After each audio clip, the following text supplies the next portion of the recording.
Jirani yako Bwana asifiwe. Tell your neighbor, praise the Lord. Jirani Bwana asifiwe. Praise the Lord. Bwana asifiwe. Tell your neighbor, neighbor. Jirani. Look at your neighbor and tell them, neighbor. Jirani mwambie jirani. Oh neighbor. Jirani. Neighbor. Jirani. Oh neighbor. Jirani. You look like God. Wewe unafanana na. Tell them, neighbor. Jirani. Oh neighbor. Jirani. You are glorious. Wewe una utukufu. Tell them, neighbor. Jirani. Oh neighbor. Jirani. You are highly favored. Wewe una kibali. In Jesus' name. Katika jina la Yesu. Praise the name of the living God. Jina la Bwana lipewe sifa. I pray that you sit down in the presence of the Lord. Naomba tuketi mbele za Bwana. The Bible says in the presence of the Lord, Bible inasema katika uwepo wa Bwana there is fullness of joy. Kuna furaha tosha. I was preaching this morning at Bahati. Nilikuwa nahubiri asubuhi ya leo kule Bahati. Because Bishop Peter Gatimo, ni kwa sababu Archbishop Peter Gatimo is my daddy. Ni baba yangu. All what I have, kila kitu nilicho nacho, the blessing that I have, baraka zote nilizo nazo, emanated from that man of God. Zimetokana kwa huyo mtumishi wa Mungu. The Bible says, Bible inasema, the anointing that you respect, upako unaoheshimu, the anointing that you respect, upako unaoheshimu, will open a way for you. Itatengeza njia kwako. Many years ago, miaka mingi iliyopita, 1997, mwaka 1997, I went to UK. Nilienda UK. Not USA. Sikuenda America. To UK. Nilienda Uingereza. For my theological training. Kwenda kusoma masomo ya Biblia. I came back 1997. Nikakuja mwaka wa 1997. I left for USA. Tena nikaondoka nikaelekea Marekani. 2009. Mwaka wa 2009. And when I went to the US, na nilipoenda Marekani, I was never sent by bishop to go to the US. Sikutumwa na bishop kwenda America. But always a pastor, always is a pastor. Lakini mchungaji mara moja ni mchungaji siku zote. When I went to the US, nilipofika Marekani 2012, mwaka 2012, the Lord gave me another burden. Mungu akanipa mzigo mwingine. To open a new church. Kufungua kanisa mpya. In Washington, Seattle. Kule Washington, Seattle. Apostolic Faith Church. Kanisa la imani ya mitume. Hallelujah. Hallelujah. Hallelujah. Hallelujah. Hallelujah. Hallelujah. I came back.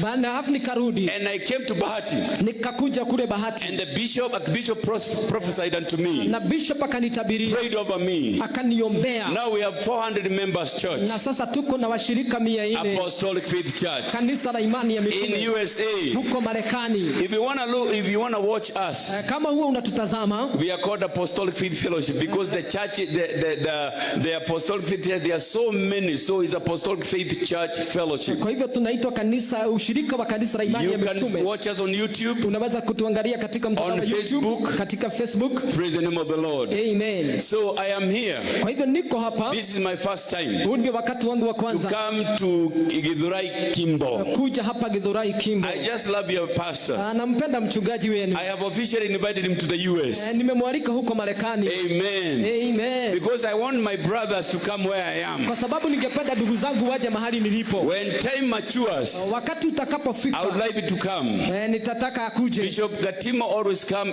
every year. This is the 8th year. Bishop Gatimo huja kila mwaka. Huu ni mwaka wa 8. Na Baba Jimmy pia. And Mama Jimmy. Na Mama Jimmy. And Mrs. Gatimo. Na hata Mrs. Gatimo. And other people that come along with them. Na wengine ambao huwa wanakuja nao. Praise the name of the living God. Jina la Bwana lipewe sifa. So I was ministering this morning. Hivyo nalikuwa na hudumu pale. And other people from Redeemed, I think Redeemed, they wanted me to go there. Na watu wengine kutoka kanisa la Redeemed walitaka niende kwao. Because I was preaching at Kiambiu, Kiambiu. Ni kwa sababu nilikuwa nahubiri kule Kiambiu. For the last 4 days. Siku 4 zilizopita. And on Sunday I was there with them for 2 services. Na Jumapili nikawa pale kwa ibada 2. But Bishop Gatimo told me no. Lakini askofu akaniambia hapana. They want you there. Tutakutaka Githurai. But I want to go to Githurai Kimbo. Nataka uende Githurai Kimbo. I said yes sir. Nikasema ndio mkubwa. I am here courtesy of Bishop Gatimo. Niko hapa kwa heshima yake. Because the anointing that you respect. Kwa sababu mafuta unaotii. The anointing that you respect. Upako unaotii. Can open an avenue for you. Unaweza fungua njia kwako. Praise the name of the living God. Jina la Bwana lisifiwe. Mafuta marioteaga. Mafuta unayotii. Mafuta marioteaga. Mafuta unayotii. Mafuta marioteaga. Mafuta unayotii. Ni mahinguragira mundu njira. Huwa inafungua. Praise the name of the Lord. Jina la Bwana Na lisifiwe. kumalira ndajire gutia maguta ma Bishop Latimu. Tangu nilipoanza kutii upako wa Bena nyumba idano USA. niko na nyumba 5 Sia kwa na mutumia kwa na ciana. nyumba zangu na mke Nyumba wangu mone yao ikarani ni na mutumia. ni ya kukaa Nyumba igenye ni cia biashara. nyumba mbili za biashara. We have a church that is sitting on a 2.5 acres land. Tuko na kanisa ambalo limekalia ekari 2. Apostolic Faith Church in the USA. Apostolic Faith Church Marekani. Na tumelipa ndururu ya mwisho. And we have paid everything. What God can do. Kile Mungu anaweza tenda. Tell your neighbor what God can do. Ni jirani kile Mungu No man can do. Hakuna mtu anaweza. And I pray what God is going to do to you tonight. Na naomba kile Mungu atakachofanya. No man can do. Hakuna mtu anaweza I prophesy you're going to live longer. Tabiri utaishi sana. I prophesy the devil has lost your address. Na tabiri ya kwamba shetani hata kuweza. I prophesy you're the head not the bottom. Natangaza kwamba wewe ni kichwa. And I prophesy you are blessed and highly favored. Tabiri ya kwamba wewe in Jesus name, somebody shout hallelujah, hallelujah, hallelujah, hallelujah, hallelujah. Hallelujah, hallelujah. To God be the glory. Sifa ziwe ni kwa Bwana. I feel when I was in Bahati, Nalipokuwa kule Bahati, Bishop requested me to sing a song. Bishop akaniomba niimbe wimbo. I was brought up as a praise and worship leader. Nililelewa nikiwa mtu I have sung a lot of praises in this country. Nimefanya nyimbo nyingi sana Kenya hii. Talk about Western in Kakamega, Busia, where I've been doing that. Kutoka Western Busia. Even our church in the USA. Na hata kanisa letu kule Marekani. Kwa mabana inaitagwa Oasis of Praise. Inaitangwa kichemichemi ya sifa. Hiyo ndio bana yetu. Hiyo ndio bana. We praise the Lord like nobody. Huwa tunasifu Mungu kuliko. We worship the Lord like nobody. Tunasifu Mungu kuliko. Don't go down, don't go down. Give me that voice. Go back where it was. Hallelujah. I like a lot of noise. Amen. Amen. Umeninyoga kidogo tafadhali. Go back to where you are. Praise the name of the living God. Amen. Nataka niimbe wimbo ambao tuliimba wakati tulikuwa tumeokoka. Yes. I think you have it, my brother. Weka hiyo wimbo na weka sauti. Alafu weke sauti yangu itoka vile ilikuwa imetoka. Nataka kama kelele. Amen. You know, mtumishi wa Mungu amesema kanisa, wacha niseme kanisa limelinganishwa si na mochari na maternity. Ngoja kidogo Bishop Pastor alikuwa anasema kanisa, ngoja kidogo, kanisa limelinganishwa na si mochari. Mochari adu matiara nagiria. Mochari watu hawaongei. Magethagia kungethia. Huwa tu wamengethia. Ona ule urarega nyama, na urarega githeri maikagwo mangethanirie. Hata yule alikuwa anakula nyama na magetheri watu. Ona matiraga thiathira ndirari mundu wina mbeca. Hata hawabiani nilisonga songea. They don't even converse, they don't talk. Hawaongei. Because at the mortuary there's no life. Ni kwa sababu katika chumba hicho hakuna weka sauti ya jamaa. Huyu jamaa ananyongwa. Weka sauti yake. Huyu ananyongwa. Na ni mdogo. Najua kio mdogo sauti ni kidogo. Yes, I see. Hallelujah, hallelujah. Tunataka kama sauti hii. Katika mortuary hakuna life. Yes. Mortuary gutiri muoyo. Mortuary gutiri muoyo. Hallelujah. Amen. Katika mortuary hakuna life. Mortuary gutiri muoyo. Hata kama ulipelekwa na nguo kama hii yangu suti. Onoko watu wale tuna thuti. Usomo komete na kedaigwa kana wena thuti. Hata kama uko na manukato inanuka vizuri. Huyo wa Rogoro amelala karibu na wewe hawezi kusikia. Ucio komete na wewe. Adu wengine medeka kanendo wakunuga wega. Mochari hakuna life. Mochari gutiri muoyo. Life iko wapi? Where is life? That's better. Where is life? In maternity. Ni kule kwa moyo ni mahali ambapo kuna uhai ni the Church of Jesus Christ. Kanisa la Mungu is compared with a maternity. Maternity ward. Kwa unakuwa huja masiara go. Kwa unakuwa aina masiara go. Atumia magogo haya. Motuka teni asiaro. In the maternity ward. That is where there is a lot of noise. Because life has been manifested. Hallelujah. Katika maternity ward ndio wachungaji wanazaliwa. Katika maternity ward ndio waibaji wanazaliwa. Katika maternity ward ndio hata bishop wanazaliwa. No wonder there is life in the maternity. Ndio maana katika kanisa ni la kelele kama maternity. Maana kanisa ni kuzaa.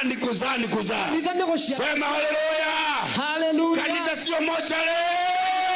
Kanisa ni kama maternity. Kanisa ni kama maternity. Kwa hiyo msiali umbaki ni asiarwo.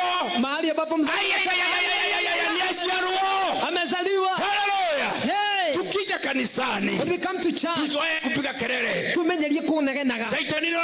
Shaitani anapotea kwa sababu ya kelele wapendwa. Shaitani ni ora nini? Kama ni kusumbua si Bwana kwa fujo. Kana uko ni kuina ukaenda. Usiogope mtu anasema nini. Tugetigera ndo marauga. Bwana asifiwe. Yesu asifiwe. Bwana asifiwe. Yesu asifiwe. Pigia Bwana makofi. Let's celebrate Jesus. Pigia Bwana makofi. Let's celebrate Jesus. Pigia Bwana makofi. Let's celebrate Jesus. Kwa shangwe na vigelegele. Hallelujah. That is the church of Jesus Christ. Ndio kanisa la Yesu Kristo. Hallelujah. Hallelujah. Nipe wimbo ndugu yangu, tupe wimbo. Hiyo wimbo ni ya Kiswahili. Bwana nieleze kwa sauti ya upole, akili zangu zikuelewe. Weka sauti, nataka kama kelele mingi. Weka sauti. Tusimame. Onokoro doko ina dorowe, eko ugo. Hata kama usifu. Toa sauti, weka sauti. Weka sauti yote.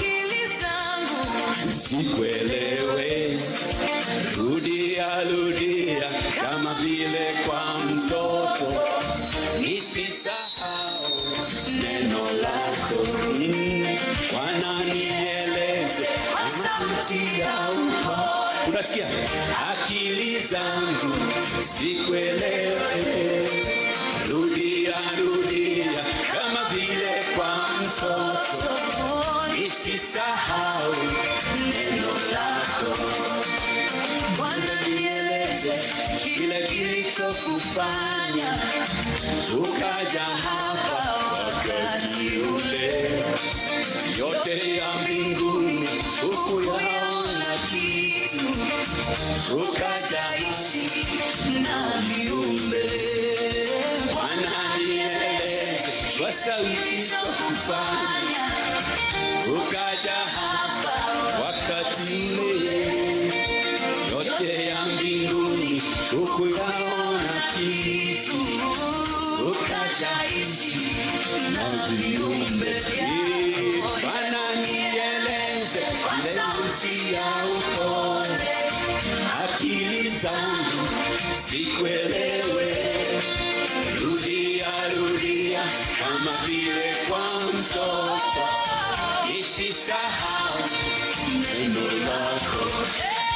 Bwana nieleze kwa sauti ya upole, akili zangu zikuelewe. Rudia kama vile kwa mtoto. Nisisahau neno lako. Pigia Bwana makofi. Ndukanariganirwo ni kwarere Ngai akurutire.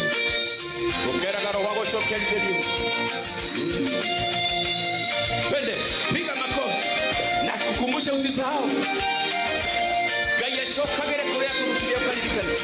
Walipokusulubisha pale msalabani, hakuna aliye kusaidia. Ukafa kifo cha uchungu na aibu, kwa dhambi iliyokuwa yangu. Nieleze kwa sauti ya upole, akili zangu zikuelewe. Rudia kama vile kwa mtoto. Nisisahau neno lako. Bwana nieleze kwa sauti ya upole, akili zangu zikuelewe. Rudia kama vile kwa mtoto. Nisisahau neno lako.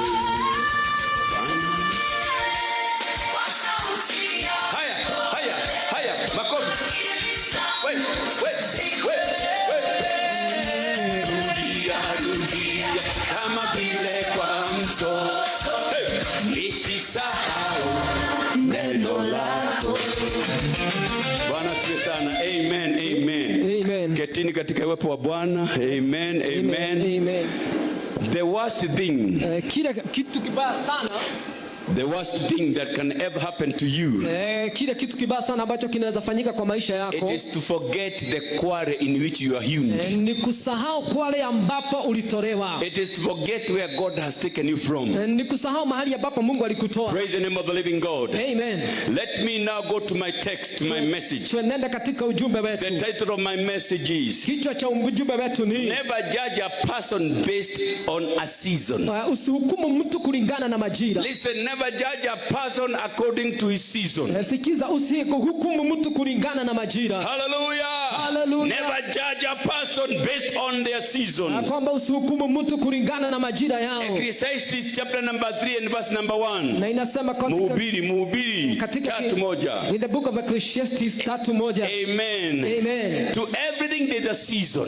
Kwa kila kitu kina majira yake. And a time to every purpose. Na wakati kwa sababu kwa kusudi lote. Under the heaven. Chini ya mbingu. The message is to everything there's a season. Ya kwamba kila kitu kina majira. Hallelujah. Hallelujah. And a time for every purpose. Na wakati kwa sababu ya kusudi lote. Under heaven. Chini ya mbingu. Praise the name of the living God. Amen. Kitu kimwajio wake. Kila kitu kina mwanzo wake. Hallelujah. Wewe ulikuwa na mwanzo wako. Wewe ni wewe ulikiambia na wengine wataanza mwanzo leo, watazaliwa leo. Lakini usiangalie mtu ukamjudge na kile anapitia.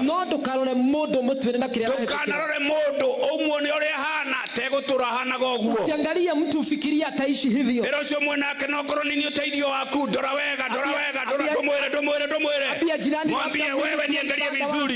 No korwo nini uteithio waku. Labda mimi ndio baraka zako. Mwambie ugo ranyona. Mwambie hivi unavyoniona. Hivi unavyoniona. Hivi unavyoniona. Gakoro rocio. Itakuwa hivyo. Muthenya wa rocio ni mweru. Kesho ni mpya. Todo na ihinda rĩaguo. Babu domwere odo na ihinda rĩaguo. Pia huyo kila kitu na wakati. Ukiniona hivyo. Ugachire gwakoro rocio. Usifikiri. Praise the name of the living God. Amen. Hallelujah. Hallelujah. A season is temporary. Majira ni ya muda tu. Hallelujah. Amen. Your season, whatever you're going through, is temporary. Majira yako ni ya muda tu. Kile unagarara no korone kaida kanini. Kile unapitia labda ni cha muda mfupi. Hallelujah. Amen. Hallelujah. A season is temporary. Majira ni ya muda mfupi. What you see today is not the final picture of a person's life. Kile unaona leo si mwisho. Uguranyo no mothe. Kile unavyoniona leo. Tikarete ro uguo. Nikiwa nimekaa tu hivyo. Rocio tiguo kaikara. Itakuwa hivyo. Todo kweka imatuine. Kwa sababu kuna Mungu kweka imatuine. Kama kuna Mungu. Uguranyo no mothe. Hivyo unaniona leo. Nyanya barabara. Nikiuza nyanya kwa barabara. Nikiuza mboga kwa barabara. Hallelujah. Nikiuza metura kwa barabara. Sitakuwa hivyo kesho. Mungu atanipeleka kwa kioski. Anipeleke kwa kioski. Anitoa kioski. Dukaine. Adware supermarket. Hallelujah. Hana tuwa kayadete. Hivyo unavyoniona. Nekahidoragerera. Nekahidoragerera. Nijia tu na Gaye moyo. Hallelujah. Pigie Yesu makofi. Hai tupigie Yesu. Tugaye moyo. Sema Mungu wako hai. Wewe usho mwenake. Abia jirani yako. Mungu ranyona. Hivyo unavyoniona. Hana tahana gedege. Nikiwa tu kama. Hallelujah. Amen. Kana kile vegetari na oke. Kama. Rocio kaina kile oke ide ferere. Kesho. Neretuko teidio kulewe. Itakuwa msaada. Rocio mwenake uteidio wako uma kwekai. Abia jirani yako. Negaza katuko teidio wako.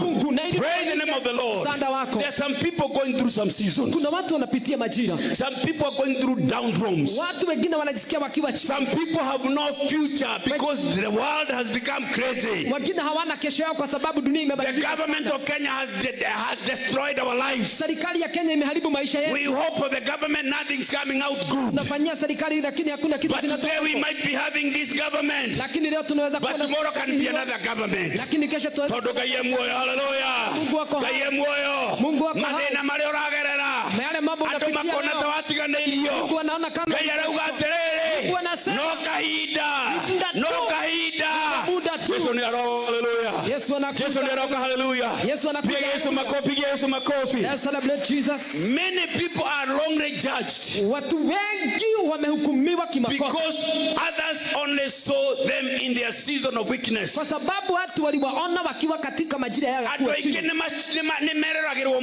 Watu wengine wanaangaliwa sana. Wanaonekana kama wameishiwa na nguvu. Kwa sababu wako katika majira ya kukosa nguvu. Na kuna wakati wa Mhubiri amesema majira ya kila nyakati. Majira haya ulio ndani ya Bwana. Tafuta Mungu kwa fujo. Tafuta Mungu kwa moyo wote. Kwa sababu hutaishi. Hallelujah. Mtu hajauba atore anyitire mutingo wa ng'ombe. Ashbaki ameshikilia mutingo wa ng'ombe. Hata ikiendelea mundu aheto mechiria magai. Mtu amepewa akili ya Mungu. Hallelujah. Hallelujah. Gotira makania kirero agerera. Haijalishi unapitia nini. Muthenya ni uroka. Siku inakuja. Na ni umothe. Na ni leo. Aria monaga totare kuri urathie. Wale wanaona kama huna maje kuna ni urathi hadu aone kuna mahali tukana mene modo usiwachukie todo kile ragerera kwa sababu ya tukanyarare modo usiwachukie todo kile ragerera kwa sababu ya no kororocho no gakobolithia nyumba labda kesho ale marakomboro muthe muhehinya yule ambaye anakosa gai wa nyumba ni aroka Mungu wa nyumba anakuja kanini ni muda mfupi amwe nimekugea na broti make nyumba wajenge nyumba kuna rathi ya kuhoya gwa torore wale waliokuwa utuike muheani wa toro shout hallelujah shout hallelujah shout hallelujah tondu gaiti mundu kwa maana Mungu si neuga neuga akisaya ndorere Jesu rohe pigia Yesu makofi glory to God hallelujah utukufu kwa Mungu wale those that saw you in your weakness wale waliokuona katika majira ya kuwa those that saw you in your pain waliokuona katika uchungu those that saw you in your failure wale waliona ukianguka or waiting for you to fail na walikuwa ngojea uanguke a season is coming majira inakuja a season is coming majira inakuja a season is coming majira you inakuja shall never be the same again utakuwa vile tena number 1 jambo la kwanza let's talk about Joseph wale wacha tuongee juu ya Yusufu Joseph was one of the 12 sons of Jacob yes Yusufu alikuwa mmoja kati ya watoto wa the Bible says Jacob loved Joseph Bible inasema Jacob he alipenda even made a coat of many colors na akamtengenezea koti iliyokuwa na he rangi was a nyingi beloved son of Joseph alikuwa mtoto mpendwa wa Jacob the other 11 brothers alikuwa na ndugu they were looking down on him walikuwa wanamtazama they said he's gonna nothing wakasema kwamba hata he was nothing hakuwa chochote Yusufu ale modo mumena ni andu ao Yusufu alichukiwa na watu onekana gatatari undu aramenya alionekana kama hajui kana chochote tatu akaumirira kama hakuna no koro muthenya wa umuthi lakini leo hii andu agicaki kia mauga atiriri huenda watu wathire Nairobi na nduri wacoka kwanyu nduri handu kaumirira hakuna ndĩrauga wewe Joseph wa umuthi sema wewe ni Yusufu haleluya Ngai akuorota na toci yake Mungu akikumulika ona aria nyukwa na aria thoguo magikumena ndugu na dada zako Yesu ari mbere Yesu akwa haleluya makaota you Joseph dreamed a dream na Yusufu akaota ndoto and he said I saw my mother and my father and my brothers na akasema niliona baba na mama yangu na ndugu bowing before me wakiniinamia and was saying they were like worshiping him na walikuwa kama wanamwabudu the Bible says Bible inasema they conspired wakapanga on how to destroy Joseph jinsi watakavyomaliza do not judge somebody by their look usihukumu mtu kulingana vile do anavyo not look at somebody say they are bure blessed usiseme ya kwamba huyu mtu ni bure mutorere wa mundu we moko-ini ma Ngai uzima wa mwanadamu ndĩrauga atĩrĩrĩ sema mutorere waku rĩ maisha we yako moko-ini ma Ngai katika mikono mutorere waku rĩ maisha yako we moko-ini ma Ngai katika mikono ya hinya waku rĩ we moko-ini wa Ngai katika mikono ya biashara yaku rĩ we moko-ini ma Ngai ndũkananyarare mũndũ nĩ ũndũ wa kĩrĩa aragerera kupitia do not look down on anybody usichukia mtu yeyote because of what they are going through kwa sababu ya kile anapitia wakashika Josefu wakinyita Yusuf they contemplated on how to kill him wakapanga jinsi watakavyomwangamiza hallelujah Joseph looked very weak he did not even have the power he was the youngest alikuwa yule mdogo but because God had a destiny for him lakini Mungu alikuwa na mpango juu yake whatever plan God has for you kila mpango Mungu alio nao juu yake mpango wako kwa Mungu mpango wako kwega ona Shetani akioka hata shetani hawezi kuondoa nimelaani sasa hivi mipango ya shetani maishani mwako nimelaani za hizi tabia za shetani maishani mwako kile Ngai akuhere kila Mungu atakupa Shetani hana nguvu na uwezo shetani hana nguvu wewe mwana wa Ngai wewe ni mtoto wewe mwana wa Ngai sema ni mtoto wa Mungu John 12 verse number 1 katika kitabu cha Yohana kuna watoto wa Mungu na kule watu wa Ngai na kuna watu wa wewe ndole mundu wa Ngai wewe si mtu wewe mwana wa Ngai wewe ni mwana wa Mungu na ciana nicio cigayaga ithe ndahoya mugayo toka haleluya mugayo toka wa Ngai haleluya mugayo toka wa Ngai tondu Ngai agere ciana ciake utonga kwa sababu Mungu huletea watoto wake na mumbare huyo rutaga wira gwakwa mimi kuna mtu anayefanya kazi kwangu na mundu huyo rutaga wira gwakwa huyo mtu anayefanya kazi kwangu atogotagara akahe ng'ombe huwa anakata akahe ng'ombe mai na anawapatia waidi akakama ng'ombe yani anakamua ndimwendete muno nampenda sana aikaraga gwakwa anaishi kwangu na ndina ye ithatu na niko na vijana watatu kamwe na msichana mmoja kaja kuga indo ciakwa ri ndigaira mundu ucio tondu ti wakwa Ngai agagira ciana ciake indo ciake tondu mwe ciana cia Ngai ari othe mamwamukirire mamokerire mahetwo hinya no hoti magatuika ciana cia Ngai ugatiriri Ngai aromugaira utonga wake Ngai aromugaira utonga wake Ngai aromugaira utonga wake thĩinĩ wa rĩtwa rĩa Jesu tondũ gwĩtĩkia Ngai nĩ gwĩtĩkia Ngai. Haleluya. Na kuamini Mungu ni kuamini Mungu. Wewe ruga gwĩtĩkia Ngai nĩ gũtigana na thĩna. Hivyo unasema kuamini Mungu. Ndahoya mwĩtĩkie Ngai. I pray you believe in God. Amen. In the name of Jesus. Amen. Wakachukua Yusufu. And they contemplated on how to kill him. Na wakapanga jinsi watamwangamiza. And they said we are going to kill this dreamer. Na wakasema ya kwamba huyu muotaji they were looking down on him. Walikuwa wanamtazamia. He looked hopeless. Alionekana mtu ambaye hakuwa na njia. But God in heaven, I say God in heaven has a new future for this man Joseph. Hallelujah. Ngai ũmũthĩ na mũbango mwerũ igũrũ rĩaku. Mungu leo ako na mpango. Ndĩrauga mũbango wa ira. Sisemi mpango. Ndĩrauga irathimo cia ira. Sisemi baraka za ira. Ndĩrauga irathimo cia iyo. Sisemi baraka za ira. Ngai ndagaga irathimo cia mũndũ hĩndĩ. Mungu hakosi baraka za ira. O mũthenya ũkaga wĩ mwerũ. Hallelujah. Kama jinsi ambavyo irathimo citu ciũkaga o hĩndĩ. Pigia Yesu makofi katika jina la Bwana. Amen. Give the Lord a clap offering somebody. Tumpigie Yesu makofi. Give the Lord a clap offering somebody. Kiria Bwana. Hallelujah. Amen. Baada ya kumuua ndugu yake moja akasema hatiweka kuraga. Wakipanga kumuua mmoja akasema si vyema tumuue.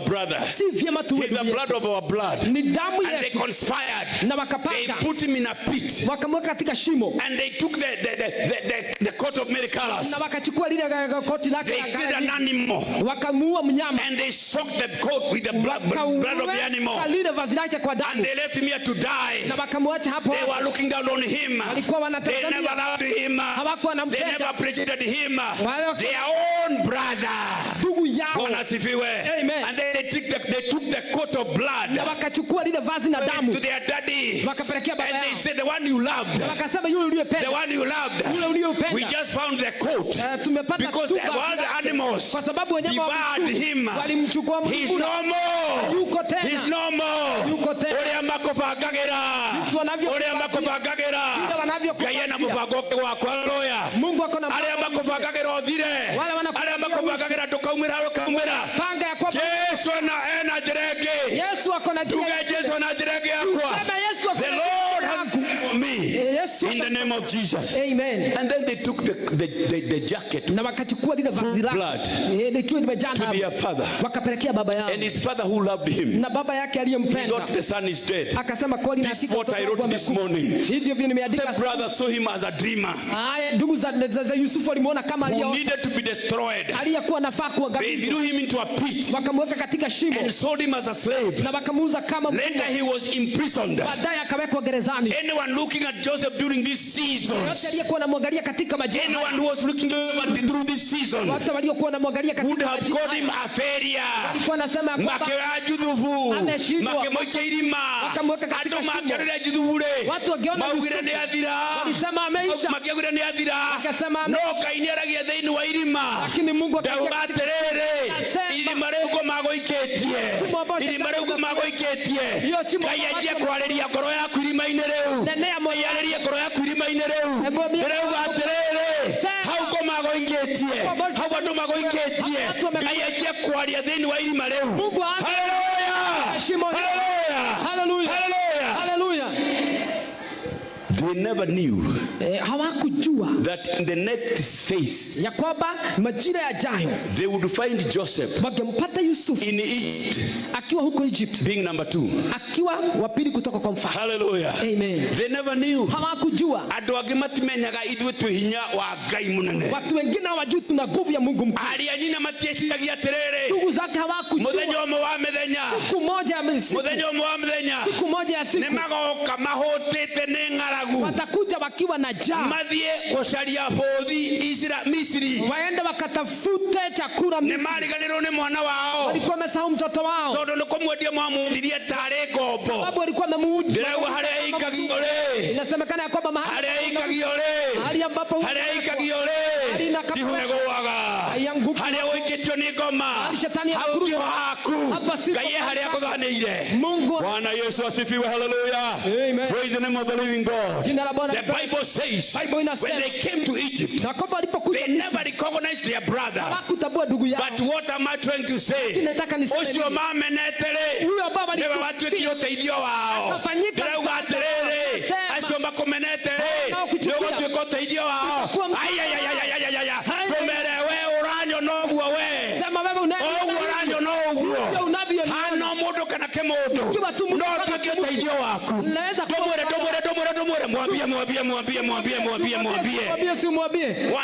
mwambie uteithio wa mundu uheanagwo ni Ngai kugera kwi mundu. Msaada wa mwanadamu hupeanwa na Mungu kupitia mwanadamu mwingine. Uteithio wa mundu uheanagwo ni Ngai kuma kwi mundu. Msaada wa Mungu akienda gutuhonokia ri. Mungu akitaka kukuokoa. Akomerera mutumia omwe. Alitumia mama Maria. Aliyeitwa Maria. Na Maria nawe wale muthuguthe ngima. Kwamba Maria ndiye aliyekuwa Ngai akigocithia na Maria. Akakutumia Maria. Na Maria agiciara Jesu. Maria akazaa Yesu. Na Jesu agitumirwo ni Ngai. Yesu akazaa gutuhonokia. Rosho mwenake. Niye no nduike uteithio waku. Mimi naweza kuwa. Ndongwera no nduike uteithio waku. Naweza kuwa. Hallelujah. Pigia Bwana makofi. Let's celebrate Jesus. But when God was preparing him for leadership in Israel, anyararwo Juthubu anyararwo. Lakini wakati Mungu alipokuwa anajiandaa kwa sababu ya kumtumia Juthubu anyararwo. Yusufu alipochukiwa. Na ha thutha ndehetaga behind the curtain na thutha. Na hapa nyuma ya kitambaa hapa. Ha thutha Ngai ni athondekaga page ya Juthubu. Mungu alikuwa anafuata na gutire mundu wonaga na guku thutha kwa Ngai. Hakuna mtu aliyekuwa anaona. No Ngai ni wekire kuigire na thutha. Lakini Mungu haria mundu wathi atakiona. The Lord was doing something behind the curtain. Mungu alikuwa hararagiria Juthubu tuika muthamaki wa kere kuma muthamaki wa kere kwa na mwandaa kutoka kuwa wapi. Ni bora igora ndirauga. Hallelujah. Amen. Ni bora igora ndirauga. Nasikia vile nasema God is in the business. Mungu ako katika biashara of preparing you kukuandaa to be a business woman. Uwe mtu wa biashara. Selling your produce to the USA. God is preparing you to be a governor of this city. God is preparing you to be a wonderful teacher. God is preparing you to be a nice driver. Kainomo hakaheke dwarako haleluya. Na ndo yaku ndio haleluya.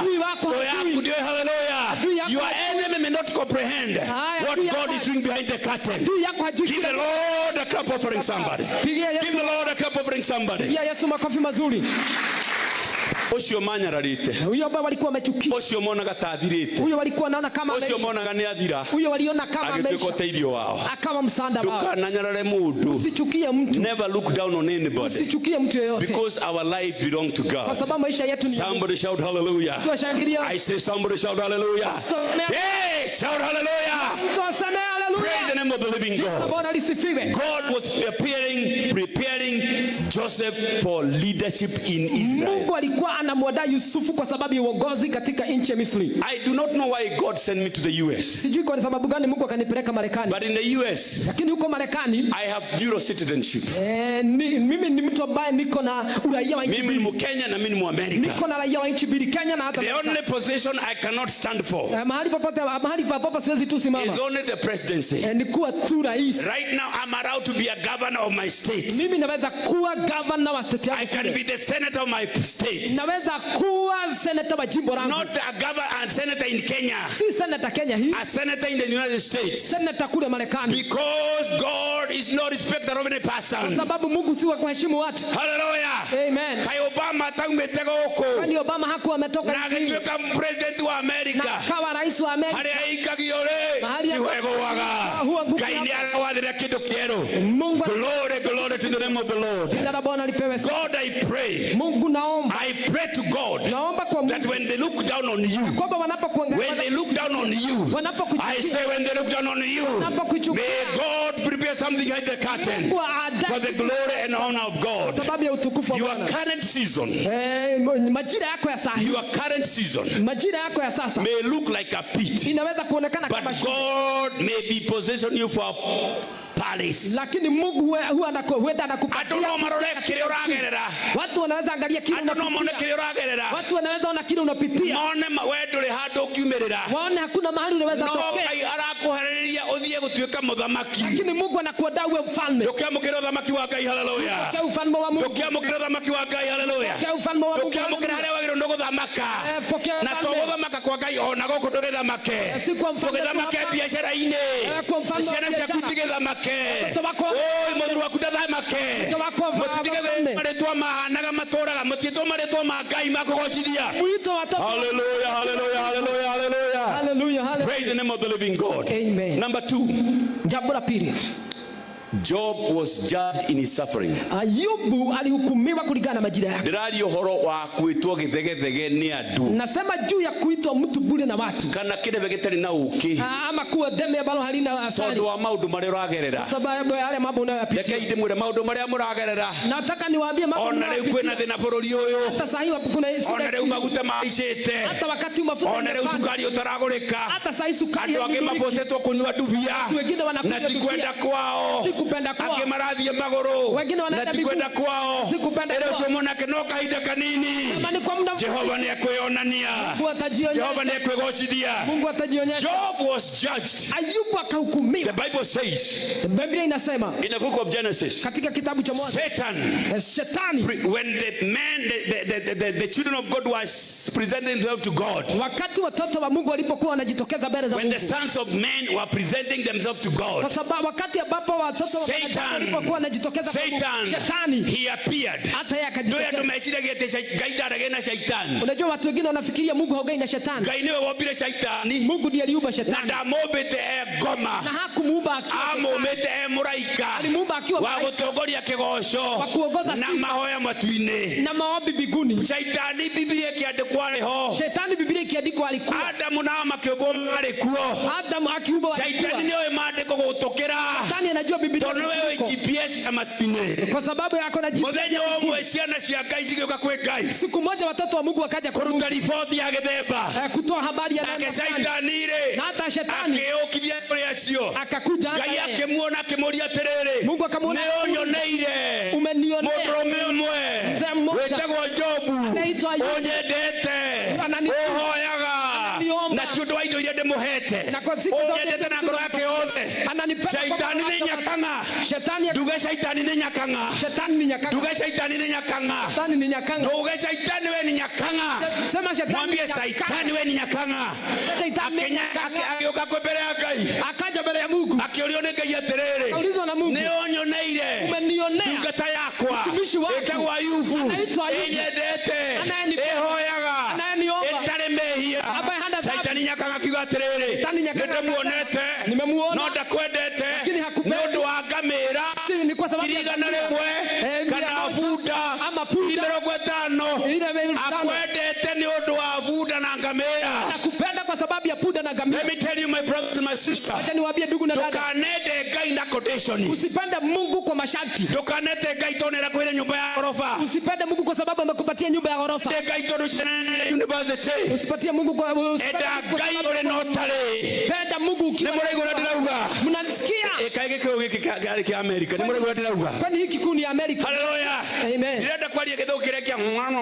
Ndirenda kwaria ndenda tuiguane. Sitaki kuongea Kiingereza ya homa. Ndirenda kwaria githuukia manioro ndenda tuiguane. Sitaki niongea Kiingereza. Hallelujah. Amen. Ndirauga atiriri. Nasema hivi. Shetani akiyumeria. Shetani akajitokeza. Akakuja kwa Bwana. Ageuka kwa Ngai. Akamwambia Ayubu anakupenda kwa sababu ya mali umepatia. Mwera Ayubu akwendete tondu wa indo irio muhete. Ngai nĩ atumaga mwendwa wake oerwo rutha nigetha Shetani amenye ndanyendete nĩ ũndũ wa kũhona mwĩrĩ kana nĩ ũndũ wa ũtonga anyendete nĩ tondũ ndĩ Ngai. Mungu alikuwa anataka rafiki ya aliombe ruhusa ili watu na Shetani ajue ya kwamba hanipendi kwa sababu ya mali. Ngai niwe waheire Shetani rutha. Mungu ndiye alipatia Shetani ruhusa. So nĩ amenyete ngoro ya Ayubu ndendete Ngai nĩ ũndũ wa ng'ombe na ngamĩra. Sababu alikuwa anapenda moyo wa Ayubu haupendi kwa sababu ya ikumi cia thakarĩte ciana gatarĩ kĩrorerwo. Na watoto waliokuwa nampenda. Ndĩrauga atĩrĩrĩ. Amen. Ndũkanende Ngai. Usipende Mungu. Nĩ ũndũ wa kĩrĩa wĩ nakĩo. Kwa sababu ya kile uko nacho. Tondũ gĩtharario. Kwa sababu inaweza. Ndũkanende Ngai. Usipende Mungu. Nĩ ũndũ wa biashara. Kwa sababu ya biashara. Reke biashara yaku yende Ngai. Wacha biashara. Na wewe wende Ngai. Na wewe upende Mungu. Reke ciana ciaku ciende Ngai. Na wewe wende Ngai. Na wewe upende. Kĩrĩa nĩ gĩatherera. Sema haleluya. Haleluya. Haleluya. Amen. Inua mkono sema haleluya. Hallelujah. Glory to God. Utukufu kwa Mungu. And the devil was given permission Shetani akapewa ruhusa to go and touch Job. aende mguze Ayubu. And whatever Job had. Na kila alichokuwa But the nacho. instruction were, Lakini kuna kitu moja. don't touch his heart. Usiguze moyo wake. Nĩndakũhe rutha. Nimekupatia ruhusa. Ũreciria nyendete nĩ ũndũ wa ngamĩra. Unafikiria ananipenda kwa sababu ya ngamia? Nimekupatia ruhusa. Umanyarire na indo ciake. Enda ukamwona na mali yake yote. Lakini nakwambia shetani. Nakwambia wewe Satan. Ndakora wewe shetani. Ngoro yake ndukamĩhutie. Moyo wake usiguze. Ndahoya na mathĩna mwagerera mũthenya wa ũmũthĩ rũciũ na ira. Leo hata ndahoya komanda na hutie ngoro yaku. Asiguze roho. Ndahoya na mwage mathĩna. Na kugireka. Komanda kana hutie ngoro yaku. Tondũ ngoro yaku nĩ yoranagĩria na Ngai. Ngoro ya mũndũ nĩ yoragĩria na Ngai. Bwana asifiwe. Bwana asifiwe. Naona Satan. I can see the devil going to the house of Job to cause havoc. To cause havoc. Bible inasemaga mtumishi wa Job alikuwa anachunga ngamia. Alafu moto unatoka mbinguni unachoma zile ngamia. Mtumishi anasema noni edoka kule ripoti ngamia na siadira. Mtumishi anasema ya kwamba ni mimi nimekuja kuleta ripoti, ngamia zimeisha. Before the report is over, the other servant comes running to Job. I was taking care of your children. We were jumping in the rope. The fire from heaven came and consumed them. Only me remained to come give the report. A report after report after report. A report after report after report. Nasema hivi. Ona ripoti sioka. Hata habari zikiwa. Chako ni na ngoro muhinya. Ona ripoti sioka. Hata habari zikiwa. Ukata Daudi aterere. Unataka useme. I came from heaven naked. Na kwamba nilitoka mbinguni nikiwa uchi. And heaven I go naked. Na mbinguni nitarudi nikiwa uchi. Blessed be the name of the Lord. Jina la Bwana lipewe. Daudi akiwa aterere. Akasema. Wako na mathina. Baada ya kupata kunyarirwo. Na kuteseka. Ageciria ni muroge. Akafikiria amerogwa. Andu anake atatu ukakumwira atiri we rumete Ngai we muroge. Vijana watatu wakaja kumwambia kwamba wewe si mtu wa Mungu. Kuna watu wanakuja kukuambia maneno umefanya na hujafanya. Kuna ndio mkao kwenda maundu wekete na ndwekete. Hallelujah. Amen. Kuna ndio mkao kuruta. Kuna watu ambao wanakuja kukusumua. But Job. Lakini Ayubu was steadfast. Yeye alikuwa amesimama thabiti. The Bible says in the book of Daniel 11:32. Bible inasema katika kitabu cha Danieli 11 mstari wa 32. The people that know their God. Watu wanaomjua Mungu wao vizuri. Listen. Nisikize. Do you have somebody here who knows their God? Tuko na mtu hapa anayejua Mungu wake. Kuna mtu anayejua Mungu wake. Kuna watu hapa wanajua Mungu wao. The Bible says the people that know their God. Bible inasema watu wanaomjua Mungu wao. They shall be strong and they shall do exploits. Na watafanya mambo makubwa. What you need to do unafaa kufanya is to know your God. Kujua Mungu wako. Kile wagero unakomenya. Kile unafaa kujua. Unakomenya Ngai waku. Kujua Mungu wako. Ti warogoro. Unakomenya Ngai waku. Toka Western. Ti wajiko. Unakomenya Ngai waku. Kujua Mungu wako. Ti Kamau. Si Kamau. Menya Ngai waku ti Onyango. Jua Mungu wako. Onyango can have limitations. Onyango anako na but God will never have limitations. Lakini Mungu hana vikwazo. When Job lost his children. Wakati Ayubu alipoteza watoto. Health and wealth. Na afya yake na utajiri. Even his friends assumed he had done something terrible. Hata marafiki zake wakafikiria amefanya kitu kibaya. They judged his condition. Wakamhukumu kulingana na majina. Without understanding the plan of God. Bila kuelewa mpango wa Mungu. Anake atatu magioka. Vijana watatu wakaja. Bildad na agemetagwa angalia hawa. Bildad na wengine. Magioka makira they know yoragera Ayubu. Wakamwambia hii shida unapitia wewe Ayubu. Niweteirie Ngai. Lazima umekosea Mungu. Mathina maria tugeragera. Yale masinda tunazozipitia. Tugane tuhitirie Ngai. Wakati mwingine tunasema no kigerio. Si kwamba tumekosea Mungu. Hallelujah. Tunajaribu tu. Na ndirauga kile rogerera tha ici. Na nasema kile unapitia. Ngai ni akuwi. Mungu anakujua. Ngai ni akuwi. Mungu anakujua. Mathina maroragerera. Ni magugwikira hinya riu. Tondu Ngai arathi gukurathima. Maana Mungu anaenda. Nigetha shaitani one atiriri. Shetani yao. Ngai rathimo ciake itiukagira kieha. Baraka za Mungu. They judged Job. They judged Job. Wakamhukumu Ayubu. Even to a point whereby when the children were taken away. Hadi kafika mahali wakababa watoto walipochukuliwa. His only wife. Mke wake wa pekee. Atumia ugai haleluya. Wamama semeni amina. Mutuge haleluya atumia. Wamama semeni haleluya. thina uria mungigerera, shida ambayo mnaweza pitia, ona thina uria muragerera, na shida mnazozipitia, ukana kinya handu tuwaifika mahali. Ni muri wala dirauga, mnasikia vile nasema, wale akuja gutu ukikula kuja gutu kana ngima no curu ama ugali na uji. Ni muri wala dirauga, mnasikia vile nasema, nawe na muthuri gwo ni mwandanite na bwanako mnayependana, utikana kinya handu tuwaifika mahali uge na roho wa ngare, ukawe na roho ya nana. Mutumio ucio ni ndiramuyugira tha, huyo mke na ng'ombe ni ciathie, ngamera ni ciathie, bunda ni ciathie, ng'ombe, ngamia na punda zimshaenda, kana ciathie, watoto 10 warembo washakufa. weciria mutumio ucio ecirie na meciria ma mundu, huyo mke akafikiria na mawazo, akiona ni mathi haya, akaona hawa wameenda, leo ni gucoka, ni mimi nitaenda sasa. akira muthuru wake atiriri, kaambia bwanake, ni turume Ngai nigetha tukue, na ukikagarira thina ona uriku, ndukanathirike Ngai, ndukanarume Ngai, ndukanatetie Ngai, tondu hindi uratetia Ngai niguo benji ingirahingurwo ya kugothicia ritwa ria Ngai kwira muturire-ini waku. I speak now in Jesus name. Whatever you are going through, may God open a new chapter for you. May God open a new page for you. Your old page is gone. The Bible says, behold, I am doing a new thing.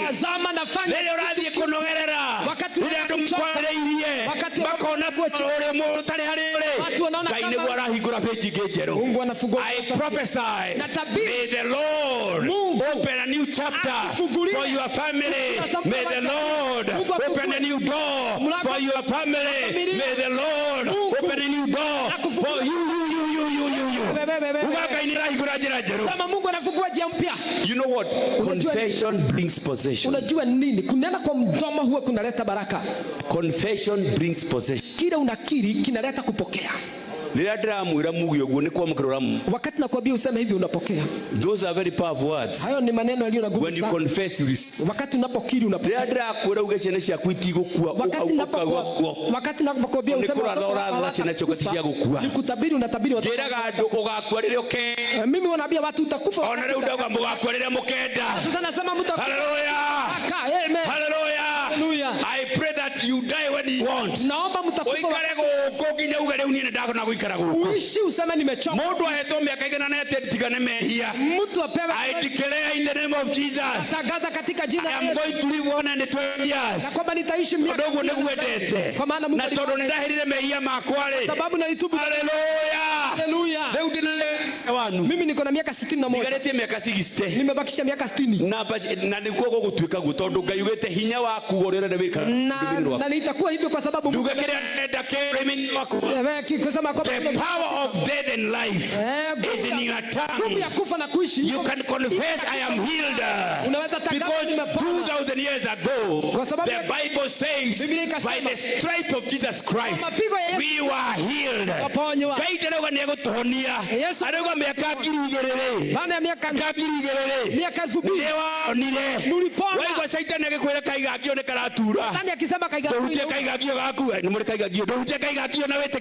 Guza kaigagio.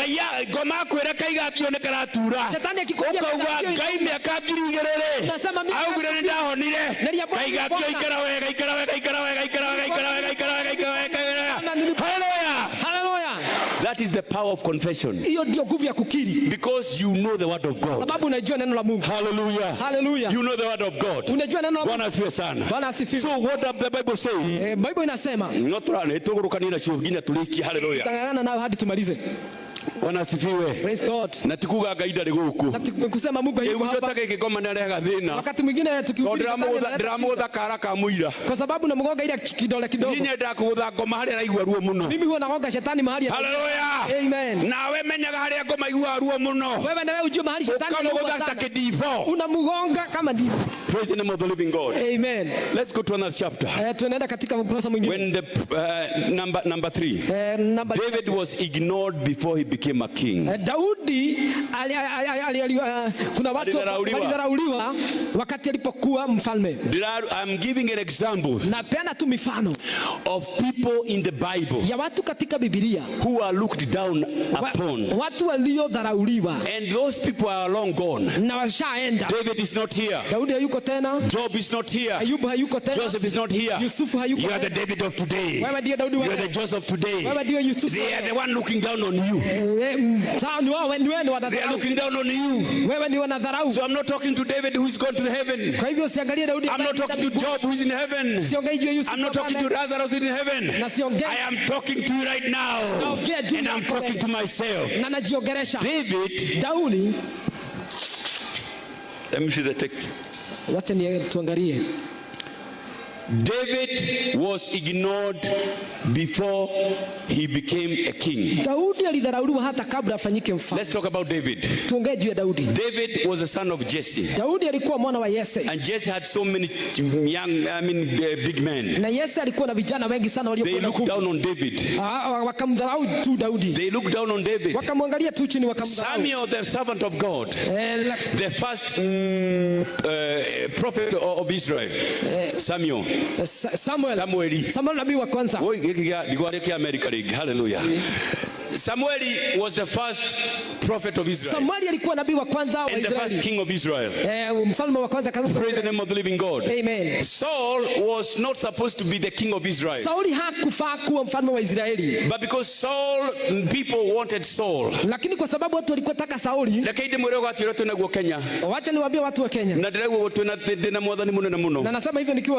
When the church went to bed with the king,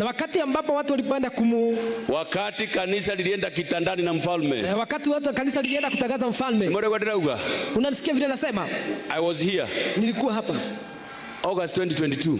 August 2022. I left from this country to US August 5. Nikatoka hapa kuelekea nchi ya Marekani August 25th. The election was coming in August 9. Na uchaguzi ulikuwa unakuja August 9. The Church of Jesus Christ, kanisa la Yesu, compromised.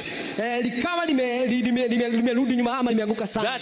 During that time. Katika wakati huo wa uchaguzi. During the election time. Katika wakati wa uchaguzi. The Church of Jesus Christ compromised. Kanisa la uchaguzi la Yesu. They never prayed to God. Hawakuomba Mungu. They never seek God. Hawakutafuta Mungu. They never fasted for the leader. Hawakufunga kwa sababu ya viongozi. During the time of Israel. Wakati wa Israeli. Samuel was the leader and the king and the prophet. Samueli alikuwa nabii na kiongozi na mfalme. And the people of Israel. Na watu wa Israeli.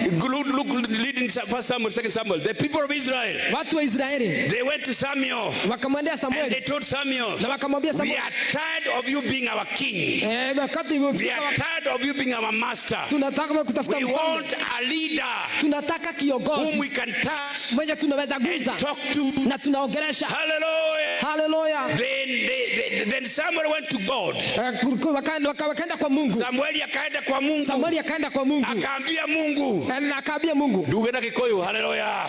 Amen. Akaambia Mungu. Akira Ngai. Kana ajalie na Githogo na Kikoyo. Samuel akathikwe Ngai. Na Samuel akaenda kwa Mungu. Akira Ngai atirere. Akaambia Mungu. Andu aya wahaire nduike muthamaki wao. Hawa watu ambao nduike mutongoria wao. Wanataka mandega. Wamenikataa. Mandegete. Marenda muthamaki. Wanataka marehutagia. Mareragia nake. Mareria kumuinamirira. Wataenda kumuinamia. Niye mandega. Na newe wadumire. Hallelujah. Then God told Samuel. Na Mungu akamwambia Samueli. Tiwe marega. Si wewe wamekataa. Tiwe marega. Si wewe wamekataa. Ni marega. Ni mimi wamekataa. Hapo ndipo Mungu walikosana na watoto wa Israeli. Kwa sababu mfalme utoka kwa Mungu. Na huja kwa maombi. Na kuihiga. Na kufunga. Wakati tulipokuwa tunachaguana. Kanisa la Kristo.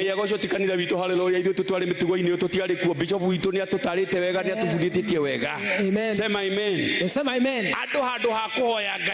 Watu baada ya kuomba. Wakapewa pesa na chakula wakashiba.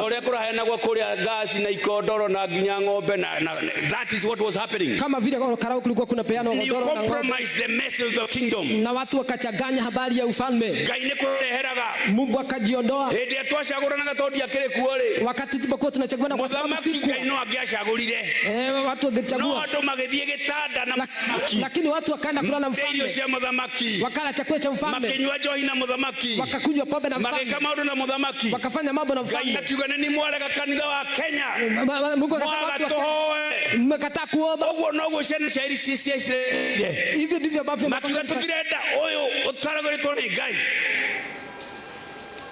hatutaki yule amechaguliwa na Mungu. Tutikwenda vile tuone Ngai. Tunataka wetu.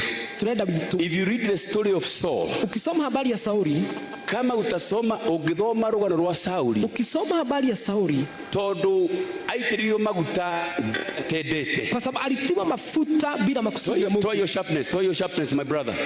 Haro ndugu yangu, halo wekuo, toa hiyo ka sharpness, hiyo katoe, hiyo ka tremble, hiyo katoe.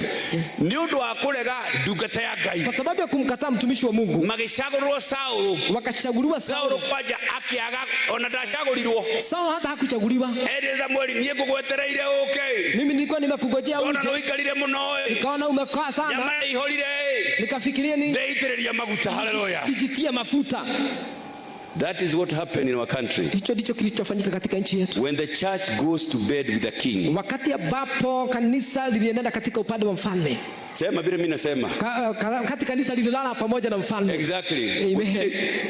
Ugo niko kigwite. Biblia inasema hivi. When the church goes to bed with the king. Wakati kanisa linapoenda kulala pamoja na mfalme. Sasa hakuna kitu tuseme na mfalme. Atire kindu ya kuona itharu akiribu. Ni murego ndirauga. Ni murego unasikia hata kwenda mfalme uria uwi. Wewe enda kuambia mfalme vile unavyojua. Tondu mureka kama maundu nake. Kwa sababu mmekuwa mkifanya mambo pamoja naye. Mnakula pamoja naye. Hedi ya Saul ya kile kiwa ni mwandega. Wakati wa Saul Mungu akasema mmenikataa. Then Saul became the king of Israel without God's ordination. Sauli akawa mfalme bila. God told Samuel. Mungu akamwambia Samueli. Ogo niko mareda manegerekera mareda. Hivyo ndivyo wanavyotaka wapatie kile wanataka. It's very dangerous when God says wape kile wanataka. Ngai akiuga manegerekera mareda. We read the story of Saul. Kama mtasoma habari ya Sauli. When there came war. Wakati kulipotokea vita. When there came war in the nation of Israel. Wakati kulipotokea vita katika the Bible says. Bible inasema. Jonathan was a friend of David. Jonathan alikuwa rafiki wa They were bumper to bumper. Walikuwa wameungana. They loved each other. Walikuwa wanapendana. They catered for each other. Walikuwa wanashughulikiana. David loved Jonathan. And Jonathan loved David. Jonathan was the son of Saul. Jonathan alikuwa mwana wa Saul. He was a son of Saul. Alikuwa mwana wa Saul. Somebody shout hallelujah. Mtu mmoja ashangilie haleluya. Jonathan would tell David what Saul was planning. Jonathan akiambia Daudi kile. Many at the time Saul wanted to kill David. Wakati mwingi Saul alipanga. But Jonathan the son of Saul would come and tell David, my daddy is planning to kill you. Angekuja mwambie baba yangu anataka kukuua. Hallelujah. Hallelujah. Story short. Saul died in the war. Katika vita. And Jonathan died in the war. Jonathan akafa katika vita. Saul akikuwa bara ine. Na ciana ciake igikuwa bara ine. Saul akakufa katika vita. Tigara gutire mundu nyumba ya Saul. Kukabaki hakuna mtu katika vita. Tondu magichagura mundu na mwendera wao. Watu wakichagua mtu na thina megiragira. Wanajiletea shida. Nigikuo megiragira. Wanajiletea mauti. Ni ciana cio kuragwo. Ni maundu mao mathukaga.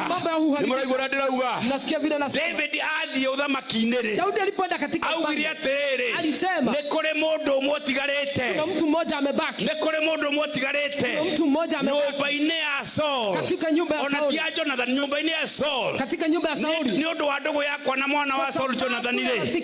Nĩonanie wendo wakwa na nĩ ũndũ wa wendo wakwa na Jonathan. Nionyeshe upendo wangu kwa gũkĩaga mũndũ nyũmba ya Saul. Ukakosa mtu katika nyumba ya Saul. Ũguo nĩguo kũhanaga andũ mangĩcagũrĩra mũndũ na meciria mao matekũhoya Ngai. Hivyo inavyokuwa watu wakichagulia mtu. Bũrũri wanekekaga andũ makaga thayũ. Tondũ nĩtwagĩrĩire gwetha Ngai. Kwa sababu watu wamekosa. No nĩ harĩ kamũndũ kamwe. Lakini kuna kamtu kamoja. David yuko ũthamaki-inĩ-rĩ. Daudi alipokuja kwa ufalme. Akĩũria nĩ kũrĩ ũtigarĩte. Akauliza kuna yeye amebaki. Nyũmba-inĩ ya Saul. Katika nyumba ya Saul. Nyonie wendo wakwa na ndũgũ yakwa na Jonathan. Upendo wangu kwa Jonathan. Gũkĩonekana kana kamwe. Getagwo Mephibosheth. Alipokuwa kanaitwa Mephibosheth. Getagwo Mephibosheth. Alikuwa anaitwa Mephibosheth. Mephibosheth karĩ konje. Tondũ rĩrĩa mbara yokire-rĩ. Vita ilipotokea. Maid wa Jonathan-rĩ. Yule mjakazi wa Jonathan. Akana gagetagwo Mephibosheth-rĩ. Alipochukua Mephibosheth. Akĩũrĩra mbara-rĩ. Tondũ andũ othe a Saũlũ nĩmaninwo-rĩ. Nĩũndũ wa kwĩitĩrĩria maguta-rĩ. Sababu ya kujitia mafuta. Na kwa gweterera Ngai-rĩ. Kosa kungojea Mungu. Rĩrĩa atuaga kũrĩra mbara ĩyo-rĩ. Alipokuwa anapatia hiyo vita. Agĩtegwo maid agĩtegwo. Akaenda akagwa. Akana kagetagwo Mephibosheth. Gakĩgwĩra mahiga. Gakiunangwo magũrũ. Gagĩtuĩka kĩonje. Gagĩtuĩka kĩonje. Gagĩcoka gakĩona tondũ mbara iothe nĩ aninwo-rĩ. Akaona kwa sababu nĩegũthiĩ kwĩhitha kũndũ gwĩtagwo Lodibar. Akaenda kujificha Lodibar nĩ gwa cokora. Lodibar nĩkuo kwa mũngĩkĩ. Maũndũ marĩa matarĩ mega. Akĩhitha kũu. Nĩkĩo David aroka akauga atĩrĩrĩ. Nĩ ũndũ wa ndũgũ yakwa na Jonathan-rĩ. Nĩ kũrĩ ũtigarĩte. Nĩ kũrĩ ũtigarĩte. Ona rĩu arauga atĩrĩrĩ. Gatagatĩ ka ithuĩ twĩ gũkũ. Nĩ kũrĩ ũtigarĩte. Ũtoina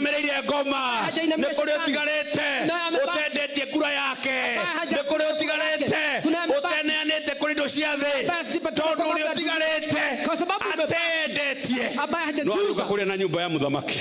Hata kule katika unasikia vile anasema hallelujah. Hallelujah. Then David summoned Daudi naye akaita the Mephibosheth from Lodibar, kutoka Lodebari, from Chokora place, kutoka kwa and he came na akaja. Aonaziba ugatire gotiri utigarete ono mwe. Alikuwa anasema hakuna mtu amebaki hata mmoja. Gotiri utigarete ono mwe. Hakuna hata mmoja amebaki. No kaheka mwe. Nika kijana kamoja. Na nikoje. Nikibete. Nikoje. No kaheka mwe. Kijana mmoja. Kule andole kale koje. Kwa watu walikuwa kibete. Kule andole kale koje. Kwa watu walikuwa kibete. No kule David kale kama mudhamaki. Lakini kwa Daudi ali amagwitaga kioje. Anakuita kibete. Ida neroka. Uri anere na mudhamaki. Ali amagwitaga kioje. Kana kuhinyelerio. Maga kuona we kioje. Kama kuoja magoro no goro tinyojo. Haleluya. Ndira ugatiriri. Kama kuoja magoro no goro yaku niendete Ngai. Kama kuoja magoro no goro yaku ndiratirika Ngai. Kama kuria thina na ndukendio ligithathi. Sema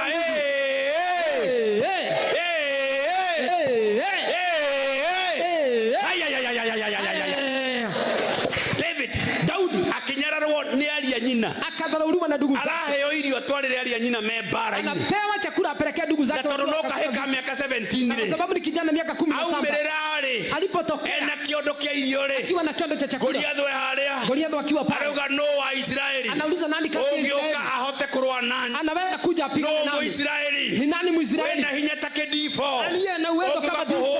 Anakuja kunipiga. Goliath akinyaga uguo. Goliath akikanyaga tu hivi. Tondu kurwa kwa kilo taigana rimwe. Kwa sababu miguu yake ilikuwa kama kilo 100. Akelele na kilo 50 tathimiti. Haya mkuki wake ulikuwa na kilo 100. Nguo zake zilikuwa. Bokinyira wake warumagia Israeli. Kukanyaga tu kulikuwa wakimuona akija. Iguo yacia njogo ine ikora. Daudi agiokana hinya wa Roho Mutheru. Daudi akaja na Roho Mtakatifu. Kama kugia na hitha wa Roho Mutheru. Alikuwa na Roho Mtakatifu. Hinya wa Roho Mutheru wa umirare. No nguvu za Roho Mtakatifu.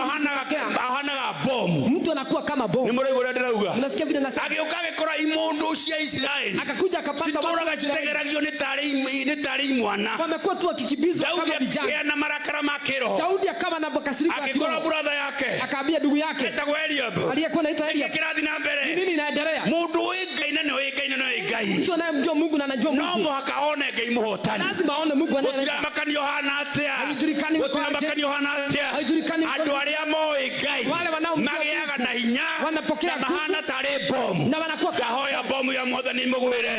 Satani amona kalipuo. Bomu ya Ngai mugwire. Satani amona kalipuka. Glory to God. So David akibatri. Daudi akasema. Akero akinyirwo. Wakamdharau. Down on him. Wakamdharau. Alitwaleka ni kunyira mundu. Kunyira litiko kunyarara mundu. Ni kumdharau. Kinya mumikire minyiri. David akiuria murwa nyina nikirathi na mbere akiro we nawe heaga mbere tari thubu wa marenge. Na wewe ni kiberebere kama supu ya marenge. Thubu wa marenge ni mwega muno. Supu ya marenge. Thubuka tanyuaga thubu wa marenge. Wewe mnakunywa supu ya marenge. Wewe uri arumo. Na vile sikia arumo na kindu kiega. Na kitu mzuri. Thubu wa marenge nie kwaje rucini nyute ka thubu ka marenge. Kwanza asubuhi nikikunywa supu ya marenge. Igakorogetwo na itumbi uguo. Ikiwa imekorogwa na mayai. Igatagatheraga. Arumo na kindu kena bata. Haleluya. Urumetwo ni andu aigana. Umetusiwa na watu wa mutheni wa Kangoe. Ugaitwa maskini wa Kangoe. Andu aigana. Ukeraga utura wekeraga mutumba. Kwamba unavaa aterere. Haha ndere. Hapa ndio ngakoro rucio. Ogo ndire humbare. Tuoge humba rucio. Ninde ndehubire metumba thiko nyinge muno. Na ndire mutumba ne muru. Tondu o mundu emwajiriria wake. Sababu kila sema amen. Amen. Amen. Amen. Kaire waruga aterere. Neko muruta kwemetumba. Mugiage na nguo njeru. Neko muruta kwemetumba. Muriage irio njega. Tondu Ngai ena undu wothe. Biblia iwara irima nyingi ng'ombe cia irima nyingire cia Ngai. Sema katika milima kuna ng'ombe wengi wa Mungu. Habu na ngoro dine ciekwa. Dhahabu na fedha ni zako. Hallelujah. Hallelujah. Ngai okoro kwendia ng'ombe ciake ciothe umuthiri. Mungu kama akoheriri mweruri. Akohe nyumba njeruri. Korotweka guo. Sema amen. Sema amen. Sema amen. Hallelujah. Amen. Daudi akigwa mwanake huyu ni anyarara muno. Daudi akasikia huyu ndukanyararwo we nyarare. Ndukana meno na we mene. Ndukanyararwo na we nyarare. Ukijidharau. Ukijidharau. Hendo watu kagethegethege. Wakati ambapo utakuwa na mwanyo na nie. Utakuwa unasema na mimi hano gethegethege mimi ni mtu ono thiage tegethegethege unaenda tu uthiage yotagethegethege na tuobiro wegethegethege na sio ukikanyararwo ukikanyararwo tukenenyarare ndirigura ndirauga ukikanyararwo tukenyarare ukikamenwo tukanemene uthuri haleluya nimwaigua ndirauga mutikenemene mwisho wa muthiro wa mundu ni kwinyarara na kwimena uriona totale kine mbere ya andu Daudi akiuga atiriri Daudi akasema yegi kwa shugo cia kunyararwo mimi sitachukua maneno ya Ngai munene mimi niko na Mungu lemwe ni ndakorirwo ne muruthi siku moja na ukenda kuria mburi cia baba nataka kura kwa baba yegi kwa ndarutire hinya leo ni ndaunyita nikaushawa thamie kanua nikafungua mdomo nie mrona mimi mnayeona ni ndakorire ndogo mimi ndiye baba nitakorire ndogo mimi ndiye nilipata duba kenda kuria indo cia baba ikitaka kura pesa baba ndogo hiyo na noni ndoraga muoyo na nini kere huyu kijana anaitwa Goliath. Unajua shetani ni kijana ambaye hajatahiri. Ndio ndirakorwo kakuwa uguo. Unajua nakwambia hivyo nakataa kusema hivyo. Ndio shetani nake. Todo mitugo ya shetani ndio nake. Unajua shetani sasa ni kijana ambaye hajatahiri. Kana tugateli. Si ni kweli?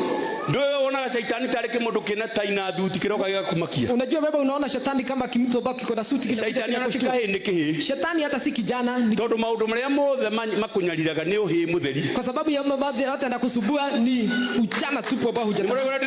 Unasikia vile nasema? Maundu maria makunyariraga ni uhi mutheri. Yale mambo yanayokusubua. No mwaka wehere area ya uhi. Lazima uondoke katika. Wehere kirathi kia uhi. Wewe uhi wa kiroho. Wehere kirathi kia uhi. Wewe uko katika. Uthie uikaraga na nderi kule iguru. Wehere kirathi kia goko. Wewe ambaye utige kuhuria. Usiwe tariaga nyama etari gukeyuragira. Wewe una haleluya. Amen. Haleluya. Sema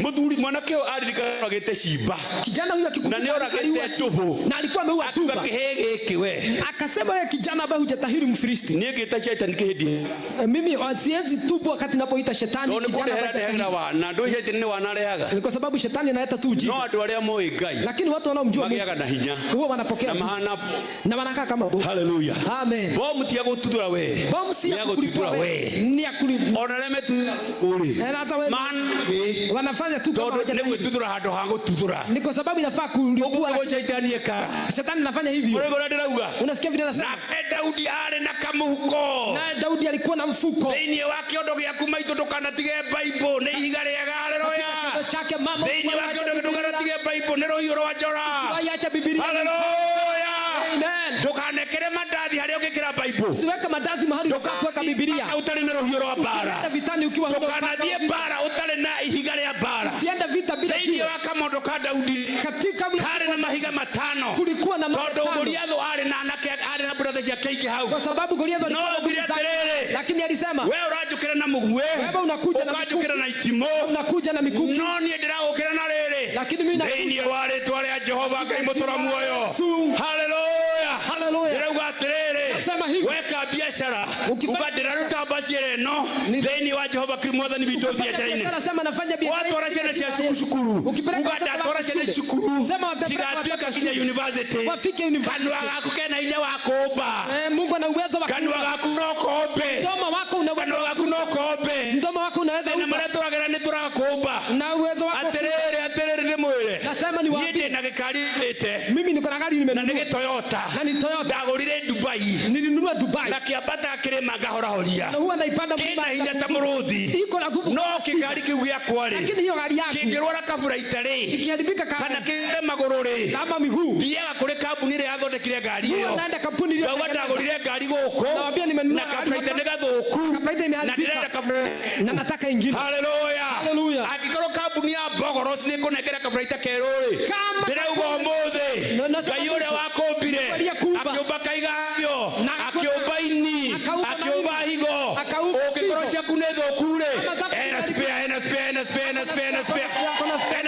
spare haleluya ngai uria wombire ngoro onakorera ureke inamaga ukimwitikia ena ngoro njeru ya akona moyo mpya haleluya ngai uria wombire mbaru akirute mwe kinengera Agithoka baru eno ena baru egejero.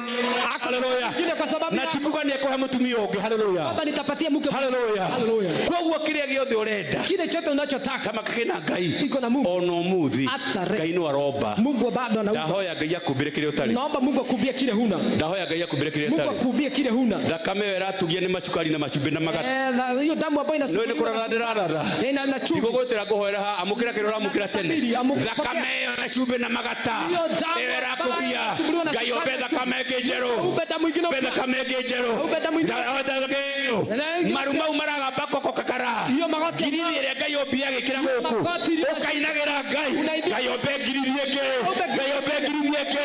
Ngai obe giriri eke. Haleluya. Ngai no aroba. Mungu bado anaumba. Ngai no aroba. Mungu angalia anaumba. Ona akili cia tuma Ngai no aroba. Akili kiru. Haleluya. Haleluya. Haleluya. No aroba. Ndahoya thĩinĩ wa rĩĩtwa rĩa Jesũ. Na hinya ũrĩa warikire Jesũ kuma gũkuũ. Ariũkie ngoro yaku. Ariũkie kaigangio. Ariũkie higo icio.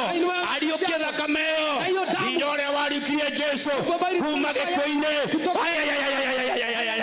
Ariũkie.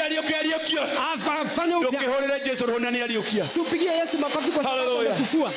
Haleluya. Haleluya. Haleluya. Haleluya. Gũtirĩ mũndũ ũkorwo mũrwaru nĩ saitani kĩhĩ. Hakuna mtu ambaye anafaa kuwa mgonjwa, ni shetani kĩhĩ. Ni saitani kĩhĩ. Ni shetani kĩhĩ. No rehaga tũmirimu tũngĩ tũhana twa mosquito. Ndiye huwa analeta magonjwa ingine na kaka. Na rĩrĩa warwara tondũ no agũgĩũka ta Job. Na kwa sababu wakati utaoja kwa sababu ukamwĩra ũmũthĩ rona ndĩ mũrwaru. Huwa namwambia leo nimegoma. No rũciũ. Lakini kesho ngakorwo na hinya ta kĩragita. takuwa na nguvu kama andũ arĩa marutaga ũira. Wale watu wa ushuhuda. Nĩ matungataga Ngai. Ndio wanatumikia Mungu. Haleluya. Haleluya. Wale ngima na ũcũrũ. Ukila uganda. Ona ndũngĩhota kũgũra. Sababu hauwezi kununua. Ona ndũngĩhota kũrota maguta. Hauwezi kununua. Ũmũthĩ we ngima na ũcũrũ ndĩrakũrĩa ũmũthĩ. Unasema wewe ugali na uji na kukula leo. We mũtu na mũtu ndĩramũrĩa ũmũthĩ. Wewe unga na uji. No rũciũ ngagũra kani. Lakini kesho nĩko kororo. Na nĩko kegoro. Na ndio iko na bei kali. Ĩtĩkia Ngai ũtigane na thĩna. Ni Mungu achana na ĩtĩkia Ngai ũtigane na thĩna. Ni Mungu achana. Pigia Yesu makofi. Let's celebrate Jesus. Oh ye mahinda mama tigithire. Wakati umeenda. When Samuel came to anoint a king, wakati Samueli alipokuja kumtia mafuta mfalme, David was left in the field tending the sheep. Daudi akaachwa huko katika malisho akichunga kondoo. His own family jamii yao did not consider him important, hawakuwa wanamfikiria ni wa maana enough to be called. Akiwa maana kuitwa. Pembe imeletwa. Pembe imeletwa na Samueli. Imwana nicoka cina icoka. Na vijana wamekuja. Ngai ndaroraga mundu. Mungu haangalii. Ngai ni kuonaga mundu. Mungu ni kuona huwa. Andu ni kurora maroraga mundu. Watu huangalia mtu. Makamwona no wabare yangania. Watu wanaona ni wa familia fulani. Ayakire wa wana thiruraya. Hakuna mtu wao ameenda ng'ambo. Gwitu tuonaga ndege ikihituko na confession brings possession. Watu kwetu tulikuwa tunaona ndege tu zikienda na kukiri. Niende kama ona kanini uguo. Mimi nikiwa kijana mdogo. Toro niende leo nyumba cia ndoro. Nimelelewa katika nyumba ya matope. Pale muiguaga ya moro ithui tu matigari mareo. Ile umande ambao unasikia. Mtu wa moro iko mtu ya moro hapa. Hapa kuna mtu ambaye Ngai gocone na menyo ndauga. Huyo anajua vile anasema. Ithui tu matigari mabara. Sisi ni mabaki ya umande wa moro. Apostolic moro ndahingurire twina muiruro wa Mungai 1992. Kanisa la Apostolic Faith Church lifungua mwaka 92 tulikuwa na brother Mudole. Na ya mbere ya ndurire. Kulikuwa na vita ya kikabila. Andu maumire migunda-ini magiuka cukuru itagwo Moro Secondary. Watu wakatoka mashambani wakaja Moro. Ndakoretwo ndarĩkia cukuru 1986. Nilikuwa nimemaliza shule 1986. Form 4, hallelujah. Katika kidato cha 4. Ona ndathiaga form 5. Nalikuwa naenda katika kidato cha 5. Niĩ ndirĩ wa 844. Mimi si wa 844. Hallelujah. Amen. No bare giuka. Vita ikatokea. Moro. Niĩ njikaraga tauni. Mimi naishi kanitha ũcio ndĩrakire. Kanisa nalilojenga. Ohakanĩte na ndithi ndũrehe mũgongo. Ohakanĩte na ndithi ũguo. Imesimama na DC. Hallelujah. Amen. Ũyũ nĩ apostolic, ũyũ nĩ ndithi. Huyu ni apostolic na huyu ni DC. Andũ maumire Rĩnguruni. Watu wakatoka Rĩnguruni. Angĩ makiuma Kĩrĩngĩti. Wengine wakatoka Kĩrĩngĩti. Angĩ makiuma Temoyota. Wengine wakatoka Temoyota. Angĩ makiuma Shashang'wani. Wengine wakatoka Shashang'wani. Mathare mweri wa kenda. Wakuja mwezi wa 9. Nĩ protest nĩ merwo kwĩna mbara. Wakiambua kwamba Moro. Hĩndĩ ĩyo meragwo munyahuko. Watu walikuwa wanaambua kwamba toa madoadoa. Watu wa madoadoa. Darua hii. Tarua thĩinĩ wa naambia katika jina. Gũtirĩ ũndũ ona ũtocio ũgacokereka Kenya. Kuna jambo kama hilo. Ithuĩ matigari nĩ mo Ngai arutaga wĩra namo. Sisi mabaki. Rĩrĩa ũcio mena ketwe matigari. Sisi ni mabaki. Na Ngai arutaga na matigari. Na Mungu anafanya kazi. Ũkĩgĩa na bara 92. Hakukawa na vita. Ando mageuka shukuru na dadho magirana na head boy hedi yo. Watu wakaje shule nilizokuwa nasomea head boy. Nalikuwa nimetoka Gehuiado makwete makete ng'ombe na buri na migoda na bosho mgoda. Watu ambao wameacha ng'ombe na bosho na nyumba. Mare na ngaragushi yake roho. Walikuwa na jaa ya kiroho. Ando makihonoka takiri. Watu wakaokoka kama 2000. Tukiorene tukamatwara ko. Tukajiuliza tutapeleka wapi? Tukihigura kanisa wa apostolic moro. Hallelujah. Amen. Nile ragerera mathina no korogera kubangira undu. Kanitha witu waciarirwo ni undu wa bara. Nitoke 207. Tuje 207. Ndathire UK guthomera kuhunjia 1994 95 96 97. Nilienda Uingereza 1997. 97 gutari bara ina hadafu. 97 hakukuwa na vita iliyokuwa na hadafu. Nitoke 207. Tukakuja mwaka 2007. Nikatoka Uingereza. Toka Moro. Nikakuja Moro. Ndaja kuhunjia. Nikaanza kuhubiri. Paris minister wa makanitha 12. Alia warufaga yothe na kirengeti na mushoru na ginya Sariga. Elia hiyo yote Sariga chagua na Mausamet. Na Mausamet. Ni kwagea na bara nike. Kutokea vita tena. Elia demeteka the mother of all battles. Inaita mama ya vita zote. Hiyo niyo yale bara dugu na njuru. Shaitani yote na ihesi yothe. Hiyo vita shetani alikuwa amekuja na vijana wote ambao hawakuwa wametahiri. Shaitani ni kihege korononi alitoheto kitwetagwo to demon. Shetani ni kihege ambaye hajatahiri lakini akona tugine. Hallelujah. Amen. Na tohene to rumo no toke gushamburira. Hallelujah. Na zile kidogo ni hatari sana kushambulia. Muno. Ukawa na vita kubwa. Hata makana kumweri wa kenda. Watu wakatoka huko mwezi wa 9. Na githurano kia December 25. Na uchaguzi ni wa December 25. Nikawapokea. Ndio ndathomegera shukuru ministry. Wakati nilikuwa nasomea katika shule. Nikawapokea. No sharedi ajira pastor. Atomokire maigirira kanitha. Watu wamekuja wakaingia kanisa. Ndio ndara karadwa ni aliko. Nikasikia nimekasirika ni watu. Ndio kana Bible ciakwa. Kuja na Bible zangu. Yakinya gate inere. Nilipofika katika rango. Ngenda kumaingatari. Nitaka kuwafukuza. Ngai akejera goko ni gwaku kana ni kwa nyukwa kana ni gwakwa. Mungu akaniuliza kwako huku ni kwa mama yako ama ni kwa kanitha wa Ngai ni wa Ngai. Kwa sababu kanisa ni la Mungu. Ngai rimwe ni aragia maundu marito. Mungu wakati mwingine ugana goko ni kwa nyukwa kana ni gwakwa kana ni gwakwa. Huku ni kwa mama yako. Ni kule kanitha wa Ngai. Nikasema ni kanisa la Mungu. Na ni kule kanitha watu. Na kuna kanisa lako. Ucio wa apostolic wale kanitha wa Ngai. Ndio kanisa la apostolic. Ndio rimwe Yesu ndiye ahunjire itura rimwe. Unajua wakati mwingine Yesu akero ne daima no tere were mundu ucio ume guku. Akabona pepo uambie huyo kwenda kumuona guku. Sitaki kumuona hapa. Yesu akiuga niwere bweyo. Yesu akasema uambie huyo bweha. Ni wewe ndiye Yesu rauga. Nasikia Yesu anasema go and tell that fox. Uambie huyo bweha. Niwere bweyo. Uambie huyo bweha. Ndigetanaga bwana ndiragwa Yesu agithiwere bweyo. Yesu alisema kwa kuhunjia mothe. Nitahubiri leo. Na rocio. Na kesho. Na okende okethie. Na sina toke. Wagero no gukire. Wagero no gukirige tofwe tulia turaria muthabibu waku tari mushanuku. Unafaa kunyamazisha kila bwana kula mizabibu yako kama haijachukua. Tukigenare gugiuka 350. Kukawa na watu kama 350. Getika guthoma. Nikaacha kusoma. Ndari na tukari turia twaumire twetagwo tukurwe. Nilikuwa na kagari kale kama mnaita kaguru. Getika kuruta wira wa matu. Nilikuwa na getwaraga kurwe kuruta wira kuhoya bosho na bebe nginya managu magohera andu aya. Nikaenda kuomba sasa chakula. Magiota ici cia kanitha ciothe cia mbao. Magiota ngiri ciothe. Wakakura. Hallelujah. Amen. Mieri 8. Miezi 8. Pastor mieri 8. Pastor miezi 8. Ndaheire andu Gikuyu ndaheire andu irio mieri 8. Nalipatia watu chakula na Kikuyu. No magiuka tondu githurano kia December. Watu wakakuja kwa sababu chaguzi wa December. Mutu hau. Wakaleta mgunga hapo. Kama mundu wa mbere kuoyaga mutu. Nikapanga mtu akaweza kuchukua. Tondu ndirarutira andu aya wira. Kwa sababu nafanyia hawa. Ndani maguta ngero ni andu acio na ni ahutu we bishop wa mbere woe tondu we no tupangangira. Wapatia mafuta wananiambia bishop kwanza uchukue. Tungata mundu ni gutungata Ngai. Kutumikia mtu ni kutumikia. Ndio sio mwana gutungata mundu ni gutungata Ngai. Nani kutumikia mtu? Na Ngai ndarithire wa mundu. Hallelujah. Ngai ndarithire wa mundu. Mungu hana deni. Ndio Amerika. Baada ya miezi 9. Ngeigwa nenogete. Nikasikia nimechoka. Ndagereti Amerika maita matatu. Nilikuwa nimejaribu kwenda Marekani mara 3. Ngetio taito, dire taito. Nikienda naitishwa taito sina. Ngetio ng'ombe, ng'ombe. Naitishwa ng'ombe sina. Ngetio rogo bukidiro. Nikaitishwa rogo buku. Ngeigwa kiroho kingibatakire kale na Daudi. Nikasikia na roho. Ngetuka tatu na ndute ito ciakwa ngayo ndio gugetegethege. Siwezi tubikia watu. Hallelujah. Bure. Hallelujah. Gera Archbishop Gatimu. Nikamwambia Archbishop Gatimu. Ndetwo ni mwanake witu wa haraya graduation yake. Nimeitwa na kijana wetu katika graduation yake. Toka kwa my bishop maguta mari otete ne makoiguragira njira. Hallelujah. Kwa bishop nikasema mafuta. Nikiva kwa bishop. Nikakuja kwa bishop. Na de moro re. Na nikiwa moro. Ndonaga ndege kige hau iguru. Nilikuwa naona ndege tondu njira ya guthie America na Uingereza Western nations.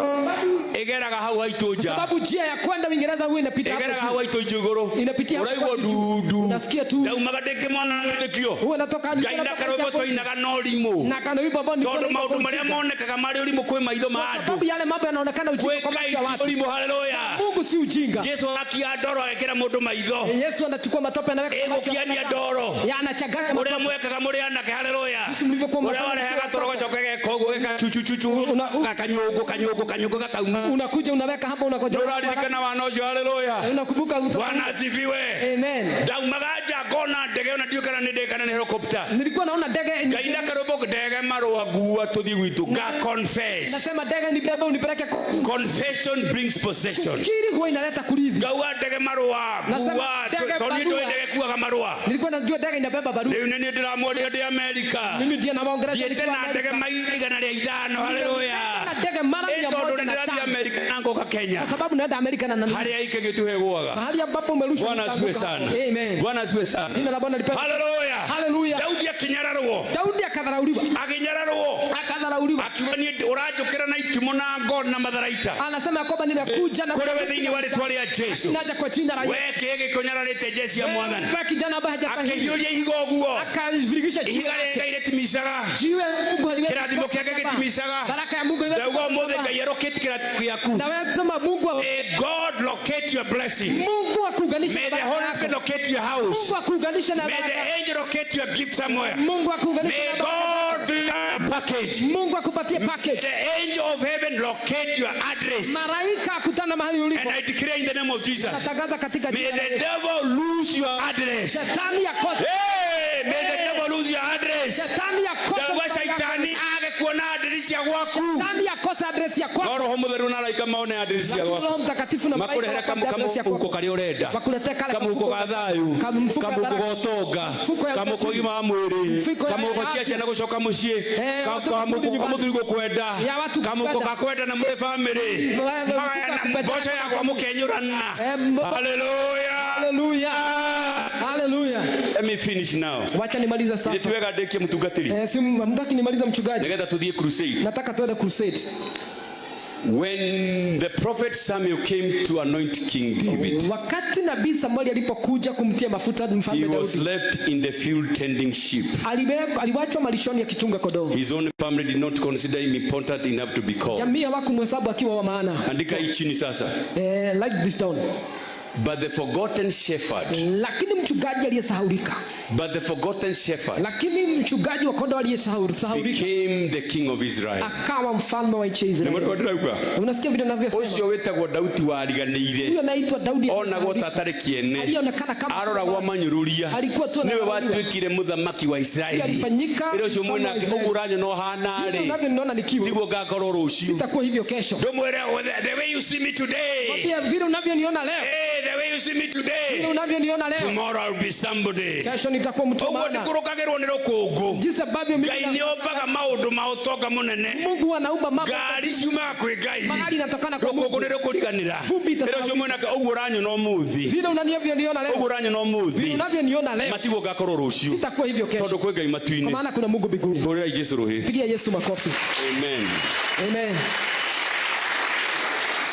Never look down on people in their humble beginnings. Usidharau mtu kwa sababu ya mwanzo wake mdogo. Never look down on people in their humble beginnings. Usidharau mtu yeyote kwa sababu ya mwanzo wake mdogo. Because humility is not weakness. Kwa sababu kunyenyekea si kuwa huna uwezo. Ama kuwa mjinga. Yes. Humility is not weakness. Kunyenyekea si kuwa mjinga. The Bible says in Psalms 22 verse number 4. Inasema katika kitabu cha Zaburi. Hallelujah. Amen. Hallelujah. Hallelujah. By humility. Kwa kunyenyekea. And the fear of the Lord. Na kumwogopa Mungu. Bring three things. Inaleta mambo matatu. Riches, utajiri, honor, heshima and life. Na uzima.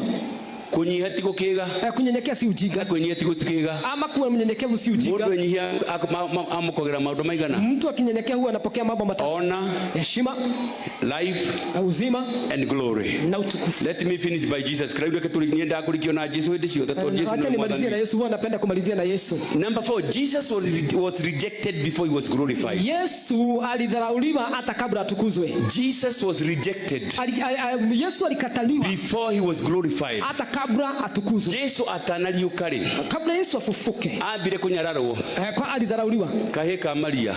Kijana Maria. Ona kwa mundu goko cire thuri cireta Yesu kahe. Hata kuna wazee wanaita Yesu kijana Maria. acio kigogona gya kwa Amerika matihutagia madhabahu yangu Amerika waguzi acio ngorogo na hinya ndio ndio mahore makofi huwa naambia ni wachape makofi ugita Yesu akaheka Maria ukiita Yesu kijana wa Maria ati kaheka randa ati kijana wa kupiga randa ni kwiroga merogaga ni kuwa na jiroga tondu kaheka ukaretwo ka Maria niko karehe ugurio witu kijana huyo anaitwa kijana wa Maria ndiye alileta ufunuo ndani yetu andu acio mathiega matene na iratu hao watu ambao walikuwa wanatembea bila viatu na magekira ciata mode magu aria maarika riakwa na wakawa na ile shati ambayo ilikuwa inaitwa ona matikiraga thuruari hata hawako na fasi ruwe no Yesu oka akiguria lili mweru lakini Yesu alipokuja akaleta utukufu mareta Yesu kaheka Maria wanaita Yesu kijana wa Maria na thaere amina yo ni akiriu ni Yesu arehire indo ici na ile sawa amevaa ni Yesu alileta mareta Yesu kaheka Maria wanaita Yesu kijana wa Maria na ile mararia na ile simu wanatumia kuongea ni Yesu alileta marare Yesu kaheka Maria wanaita Yesu kijana wa Maria na iratu ile marekira tingi na vile viatu wanavaa si ginyera tena ucio ni urimu ogerirwo urimu ugatokoyanio ujinga ukaongezewa ujinga ukachanganywa Biblia yuga riria tutoe Ngai Bible inasema wakati hatukumjua Mungu Ngai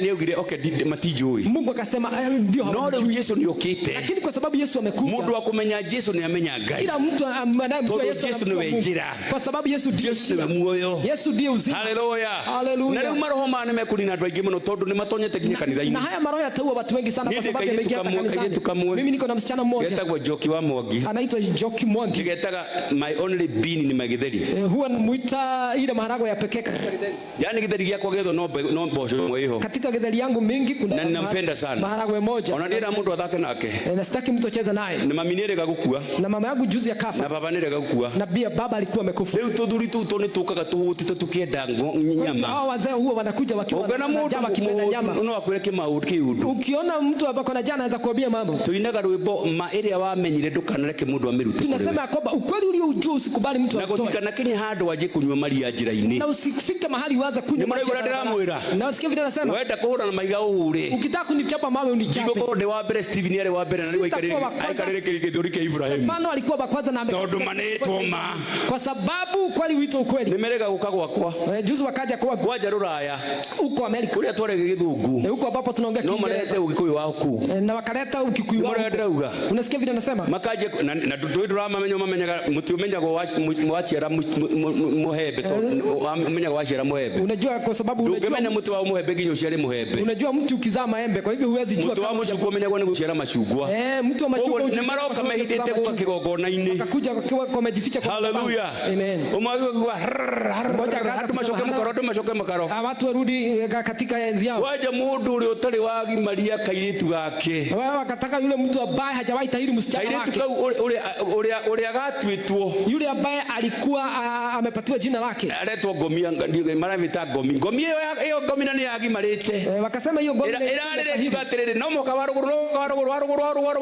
inalia inasema inavyo gemera ishindwe katika jina la Yesu akasema ishindwe na gemera raisida kuna match out goko tikwa Ngomi na nikawaambia watoke gaini wa gaireme moyo hapa si wa wale waliokufa Mungu ni wa wale gaini wareme moyo Mungu ni wa wale walio hai wenda kuhura na maiga hura gaini wareme moyo ukitaka kunichapa mawe haleluya Mungu ni wa wale walio hai gaini wareme moyo Mungu ndiye akona Joshua korwa kuria hano tarie ndire na bata nake ona ndimwe ona ndikomweta nyanya yangu aliyekufa simjui na ona leo maitu witu akomire 2017 hata mama yangu aliyekufa na my father 20 of 1997 baba yangu akafa 1997 na nie ndathika baba na nilipomzika baba nie ndire ndathi mbirira yake gwika ate na ndari ho sijawahi kwenda kwa kaburi lake atagire ho hayuko haleluya andu angi marotoga iroto magaitwo watu wengine wanaota wakinyombo tondu marona mamu akimura atiri no waregire kugurira nguo itanakua sababu wanaona mama yao akiwaambia na no mwaka gure nguo ino lazima ununue Ngai wete atiriri Mungu anasema there is no communication between the dead and the living ya kwamba hakuna mawasiliano kati ya hai mnasikia vile anasema na wenda kurutire babu ni uragwe Ngai ndari gwataniro na andu aria akuo na ukitaka ndikutore Mungu asema hana andu aria mundu akwa ni gitwa heagwo agathikwo wega anazikwa alikia guthia agatuika tiri akisha zikwa anakuwa mchanga. Ndireka kwera mwiritu wa kanitha gwitu, a very learned lady. Nilikuwa nimeambia msichana wa kanisa mamu wao akuire ndatonya rora ugo ndahingura kanitha. Mama yake alikufa nilipoingia huko na mwiritu ucio ri ni ndethikire mami wao, na huyo msichana nilizika mama yake. Ngimwira mamu tondu arendaga ukeri, na kwa sababu nikamwambia kwa sababu mama yako alikuwa anataka na wale honuku kama mamu wanyu ri, na umeletwa kwa sababu ya kifo mama yako. Ile utafanya mamu wanyu ndari ha, mama yako yuko ni mwiri, huu ni mwiri, na ni arakuire muhonoku, na alikufa ni ndiramuhakire maguta ali na stroke, ndio nilimpaka mafuta ngai yako na tukucekenia shikinya muthia iko uo mwara wako wai teke tuthime mamia thie tondu wendi wake endaga uke guku na muthuri guo, kwa sababu alitaka wewe ukuje hapa na tondu no amthika haha ri, kwa sababu umemfika agathikwo ni brother ciake mwiritu turaria na uri ni mu America. Huyo dada sasa oka guku agicoka no ni ari thina lakini ako na shida nginya andikite ndetirie mamu wakuire, ameandika kwa mkono wake hata tarehe ya bazo. Koguo gwakinya ni hindi ya mamu wakuire ri, wakati siku ikifika shetani inakuja kama nina hinya inamkosesha, akaje kwera mami okoro dia gwekirio, anaanza kusema mama hata kama siku ni shetani, hiyo ni ngoma, hiyo ni shetani. Nitore ingikira guo cia muthigari, ni kama vile naweza faa ndire muthigari, mimi si askari, adake itu atandatu ni thigari, vijana no ni ndaregire gutuka muthigari, mimi ndiye nilikataa kwa, na nyona guo cia thigari hau, na huwa naona guo no jikire guo cia thigari, naweza kuchukua na hana tate muthigari, no ndi muthigari, lakini mimi si kwa manake oga thini wa kimwiri kiu giathire, agekwa ni mami wanyu, anajifanya ni mama yake. Atiriri ndireigua ndiwe ika guku ndireigua ndirunire guku ukigeria uri ukari no njigue mwiritu akwe guku kuja naweza sikia ukeita ati uthi kwi maitu guo, hiyo ni saitan. Hiyo ni ngoma. Sema saitan sindwe, shetani shindwe, saitani ashindwe. Mami wanyu rirari kuo korodwa muhiri mahua make, mama yako wakati alipokuwa kama mahua mayo korodwa ni mamu wanyu muoyo, maua kama huko mpatia tu hai mamu wanyu kahwa riri arona, patia maua wakati urira baba wanyu tutiriri arona, pia baba yako suti anapoona tukata jene kuriri arona, umpatia kitu tondu riri agakoma, kwa sababu ono mureri randu kuria ngorodi na maguta manungi wega na mahua mathaka na maua mazuri, amethetia uguo tataribo rugamite tataribo, amengedia tu hivi haleluya taribo eka uri urenda gwika mundu tha ici oko ni pastor uyu wanyu ri, kama ni mchungaji wewe hiyo ari akerere aguunjiria mpatie maua yake na muorote muri hiyo yakune kukwenda muorote angalia pastor abu mwelekeo hiyo ari akuhe uri uraria maua yake uleta wakati anapoongea baba njiraga atiriri, baba alikuwa ananiambia oko ni urenda kuhekera rahe, kama unataka kunipatia kile unataka kunipatia niyo hekionaga unipatie nikiona. Haleluya ndamunega thutia kionaga, nilikuwa nampatia suti yake akiona matagithuri anatemea ndangitwira mateira nduku hawezi temea, wewe nitocokere niturikie haleluya tumaliza hai mundu kwenda kuigua maundu mau. Kuna mtu hapa alikuwa anatakiwa mambo minadomi hayo mambo nigetha aikare thiini wa Mwathani, waliokufa ili adumu katika Bwana. There is no communication, hakuna mawasiliano between the dead kati ya waliokufa and the living, na walio hai. Jesus was rejected before he was crucified. Yesu akakataliwa hata kabla atukuzwe. Jesus was mocked. Yesu akadharauliwa na akadhihakiwa. He was beaten na akapigwa. He was crucified na akasulubishwa. Many thought his life had ended in defeat. Watu wengi wakafikiria kwamba maisha yake yamefika mwisho katika kushindwa. But the cross, lakini msalaba was not the end. Haikuwa mwisho. The resurrection morning was coming. Kulikuwa na asubuhi. Komanyita Jesu ore. Wakati amuhurare akimchapa. Ivoko 39 re. Ivoko 39. Kivoko kia mbere is gone. Typhoid is gone. Is gone. You know all diseases that in the world were represented on the cross of Jesus. By the stripe of Jesus, we are healed. Tumeponywa. Gutire murimu hakuna wethi duniani kana iguru kana kwa ngoma otekirwo mutharaba-ini ama kuzimu hapa hivi kwa msalaba. Koguo waigwo giturwo ni ligament na nginya mahungu. Kwa hivyo unaposikia ukiumwa na miguu ukera ngoma saitan, unaambia shetani, mahungu maya makwa hii miguu yangu ni marurirwo ni Jesu mutharaba-ini, ilipiganiwa na Yesu msalabani. Maguru ta marakonoka, ukisikia miguu kama inataka kutoka unasema miguu jirithire yanyuirwo ni saitani ri Jesu ni amikwira mutharaba-ini. Yesu alibebea kwa msalabani. Gutiri murimu utatekirwo kia. Kwa hivyo hakuna magonjwa ambayo haku. Yesu akugwa ukauma na nyama ugo. Yesu alikuwa anagogwa anatoka na nyama. Akagwa malaria ni mathira. Kama malaria imeisha. Akagwa kwa AIDS ni athira. Kama AIDS imeisha. Akagwa typhoid ni athira. Kama typhoid imeisha. Sukari ni athira. Imeisha. Zakame ni athira. Damu imeisha. By the stripe of Jesus Christ, we are healed. To God be the glory. Tukufu kwa Mungu. Shetani aiga Yesu wale mudharafa-ini. Shetani alipoweka Yesu pale msalabani alifikiria amemaliza. Yesu athire siku 3. Unajua Yesu alienda wapi siku 3? Mwili wale haria. Mwili ulikuwa pale. Bible yuga atiriri. Bible inasema Yesu aumire haria mwili we hau siku 3. Yesu alitoka akaacha mwili pale kwa msalaba siku 3. Agithie kwa ngoma. Akaenda kuzimu. Mnasikia vile nasema? Jesus, the Bible says he showed a spectacle into the devils. Bible inasema kwamba akaingia katika kuzimu. Shetani alisikia Yesu wale mudharafa-ini. Shetani akikuria kwa ngoma shetani na toshetani toge. Aigete giakere. Akiona Yesu ageuka majestically. Akaona Yesu akimorogoria mudharafa-ini. Urashia nethirete. Ndego kadoka. Na ndijoka na idero. Toka kwa shafi. Nimekuja kuchukua na kwa ngoma na kwa usimu. Ado meshike Yesu ale hale. Watu wakifikiria Yesu ako pale. Yesu ale kwa ngoma we mwene. Yesu alikuwa na kwa ngoma. Kuwa za kifo na kuzimu. Hallelujah. Hallelujah. Agechoka kila shetani atiriri. Hapa kabia shetani. Leo ndo yakinya shafi. Sasa nimechukua kifunguo. Ndatwarira andu akwa ciana ciakwa. Nimepelekea watoto wangu. Akahinga gikuo na maundu maria mangi. Na mambo ya wewe na shafi. Wewe uko na kifunguo. Wewe na shafi. Sema uko na kifunguo. Tumira shafi wega. Sema uko na kifunguo tumia vizuri. Kabati ya Ngai. Fungua katika kabati ya Mungu. Wewe kule nyama itale mahindi hau. Ukitaka kula nyama ambayo haina mifupa iko hapo. Kabati ya Ngai. Fungua kabati ya Mungu. Rutaga kuo kale akega Ngai. Chukua nguo mzuri ambayo Mungu amekuwekea. Leke tutige gwitua ng'ombe. Leke tutuikage andu moi. Ile ambao watu hawajui. Andu aria moi Ngai. Wale watu wanaomjua Mungu. Ni moi Ngai ni mutongu. Wanajua Mungu ni tajiri. Ndio Yesu roho. Napigia Yesu makofi. And the Bible says. Biblia inasema. Jesus was mocked, beaten and crucified. Yesu alidhihakiwa na akapigwa katika msalaba. Many thought he was defeated on the cross. Watu wakafikiria ameshindwa msalabani. But the cross was not the end. Lakini msalaba haukuwa mwisho. Resurrection morning was coming. Kulikuwa na asubuhi ya kufufuka. Some people may be defeated today. Watu wengine wanaweza kuwa wameshindwa leo. Ni kuri mundu uronekana ni hotetwo no muthi kuratuika atiriri uriokio wa kiria gikuite thiini waku ni kigukite. Kuna mtu anaonekana ameshindwa leo, kufufuka kwa kile kimekufa ndani yako. Some people may look defeated today. Watu wengine wanaonekana wameshindwa leo. But the resurrection seasons are coming. Lakini majira ya kufufuka inakuja. I said season is of temporary. Nasema kwamba majira ni ya muda tu. Season is temporary. Majira ni ya muda tu. Hallelujah. Hallelujah. Rain does not last forever. Mvua haidumu milele. Tare gutire na ngura. Sasa hiyo kuna mvua. No brother gutua kura. Lakini mvua ikianza kunyesha. Kura tahete ya Nuhu. Haitanyesha kama wakati no irikia. Itakoma. Mathina maku. Hata wewe shida zako. Ni makinyete muthia. Ifika mwisho. Utukuona ukohana atia.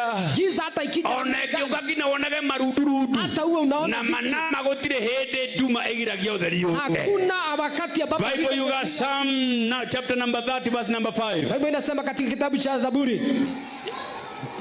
You got let me read it. Wacha nisome. Let's paraphrase. You got the Psalm 30 verse number 5. Kitabu cha Zaburi 30 part B. Suffering may endure for a night. Kuteseka kwaweza kuwa tu kwa usiku. Suffering may endure for a night. Kuteseka kwaweza tu kuwa kwa usiku. But joy comes in the morning. Ni furaha huja asubuhi. Ati no koroke gire ko tuko omothe. Kana ira ni uragie kire muno. Urakoma ugaruka ni toro kwaga.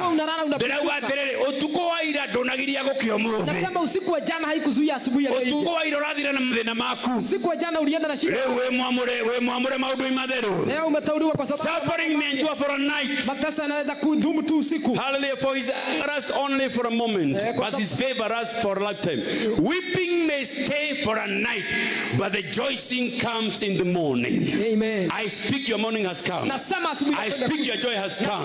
I speak your riches has come. I speak your greatness has come. I speak everything you need has come. In the name of Jesus the Christ. Glory to God. Utukufu kwa Mungu. The person you ignore today may become the person God uses tomorrow. Mtu ambaye umepuuza leo aweza kuwa mtu ambaye Mungu atatumia sana. Never give up on yourself. Kwa hivyo wewe usidharau. Do not define your future by your present condition. Usiangalie maisha yako ya usoni kwa sababu ya kile unapitia leo. God works in hidden seasons. Mungu anafanya mambo katika siri. Some of God's greatest work happen when nobody notices. Mambo mengi ya Mungu yanafanyika katika siri wakati mtu yeyote hafikirii. Ni wangapi wanajua kihuruta? Ni watu wangapi wanaojua butterfly? Nani wanajua butterfly? Kipepeo. Yeah. Kipepeo kihuruta vile mnayoga hivi tiguo giciaragwo huwa haizaliwi hivyo. Kihuruta kiamba kanyungu-ini getagwo cocoon. Kipepeo huwa inazaliwa katika kanyungu inayoitwa cocoon. Kiithagwo thiini wa cocoon iyo, inawekwa katika hiyo cocoon. Inde nilikinyaga cocoon igato huwa inafika hiyo cocoon inavujika, ikaga gutuika riu cocoon, inakosa kuwa cocoon tena, igatuika ni kamunyongoro ciongi gatanda kuono ni andu inakuwa ni kamdudu kadogo tu. Ni ale mari maikara nyumba cia nyakitani twari na igunyu ciari ndu ciakoragwo na white na gukuna ni watu wangapi wameishi katika nyumba ya nyasi wakati ambapo kulikuwa na kihuruta mwajiri wakio. Ukiona kipepeo mazo wake gigicongi muno, inakuwa na sura baya sana. Ndio gigicongi ri wakati inakona sura, ando mahota kuwa onore kihana, watu wanasema hivi ore gicongi hite na vile inakaa ore getare kirorerwo no ore kirathie ri muthenya mogoka gikamera mathagu mathaka mena mahua atumia ngimekera gucina mahua ma kihuruta ni uri agigithaka. Haleluya! no korwo we hau kihuruta kianjagiriria hau ukanyararwo hau utonekanaga muthenya ni uroka na ni umuthi mahua mageme utuke magemi wanyu. Haleluya! ndahoya roho wa kihuruta wa guthakara thiini wa manyu thiini wa nyumba cianyu thiini wa mawira manyu, andu moka matikone kigunyu makona kihuruta wa roho mutheru. Haleluya! Haleluya! Roho Mtakatifu. Oh my God, me winding up. Hallelujah. Na sana malizia mundu uri uri magari, mtu ambaye ni mkulima athia mugunda-ini akahariria mugunda, huwa anaenda katika shamba lake na niguo twikaga the January tagwitumo tunafanya mbegu ri ukipanda mbegu ikiraga na kuu inakaa huko chini, turamenya uria kurathie ujui vile kunaendelea. Mungu akiwa biguni hari undu areka mbegu-ini iyo, kuna kitu anafanya katika no makorwo ahandire githata, watu wanasema kwamba ahandire mbegu itari ya gathirikari, akihanda mbegu itari ya hybrid, si hybrid, no thiini wa irima riu mbegu wahandire ri hari kindu kirathunduka, hari kindu kirathunduka. Ndahoya uthundukirwo ni maundu ma Ngai, ndahoya uthundukirwo ni maundu ma Ngai, ndahoya uthundukirwo ni maundu ma Ngai. Andu no mone to himetwo ndore na umithio no rere tuthuka. Haleluya! gituke kiu ni giguthunduka, ucio mwana gituke ni giguthunduka, ndumwire kitasunduka, ndumwire kitasunduka, gituke ni giguthunduka.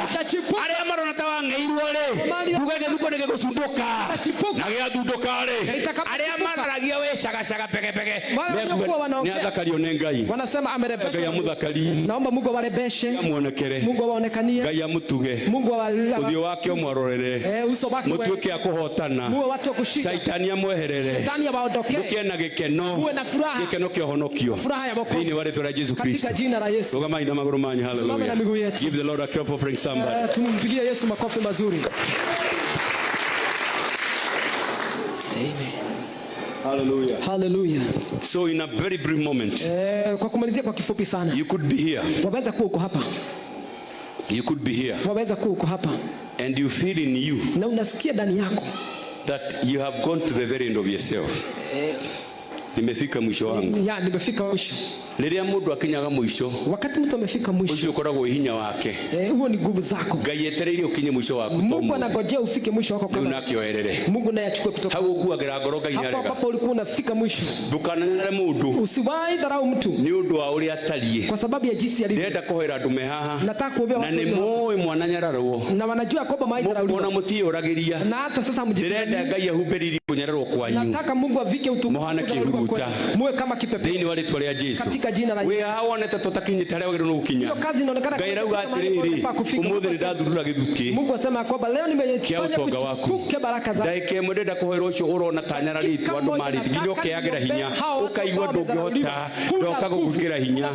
Kuja hapa mbele tuombe nawe haraka twende. Tafadhali, kama kuna jambo umeona umeshindikana, watu wamekuangalia, wamekudharau, leo nataka Mungu apendeze maishani mwako. Ngai ego cidie thiini wa muturire wako. We hau nurenda mahoya. Uko hapo unataka maombi. Owe kaigagio gatingio mbone Ngai no amenya nege kumbo we na kaigagio karatura kana ihuri kana ini ukaha. Ngai yakumba ihuri rieru. Ngai yakumba kaigagio keru.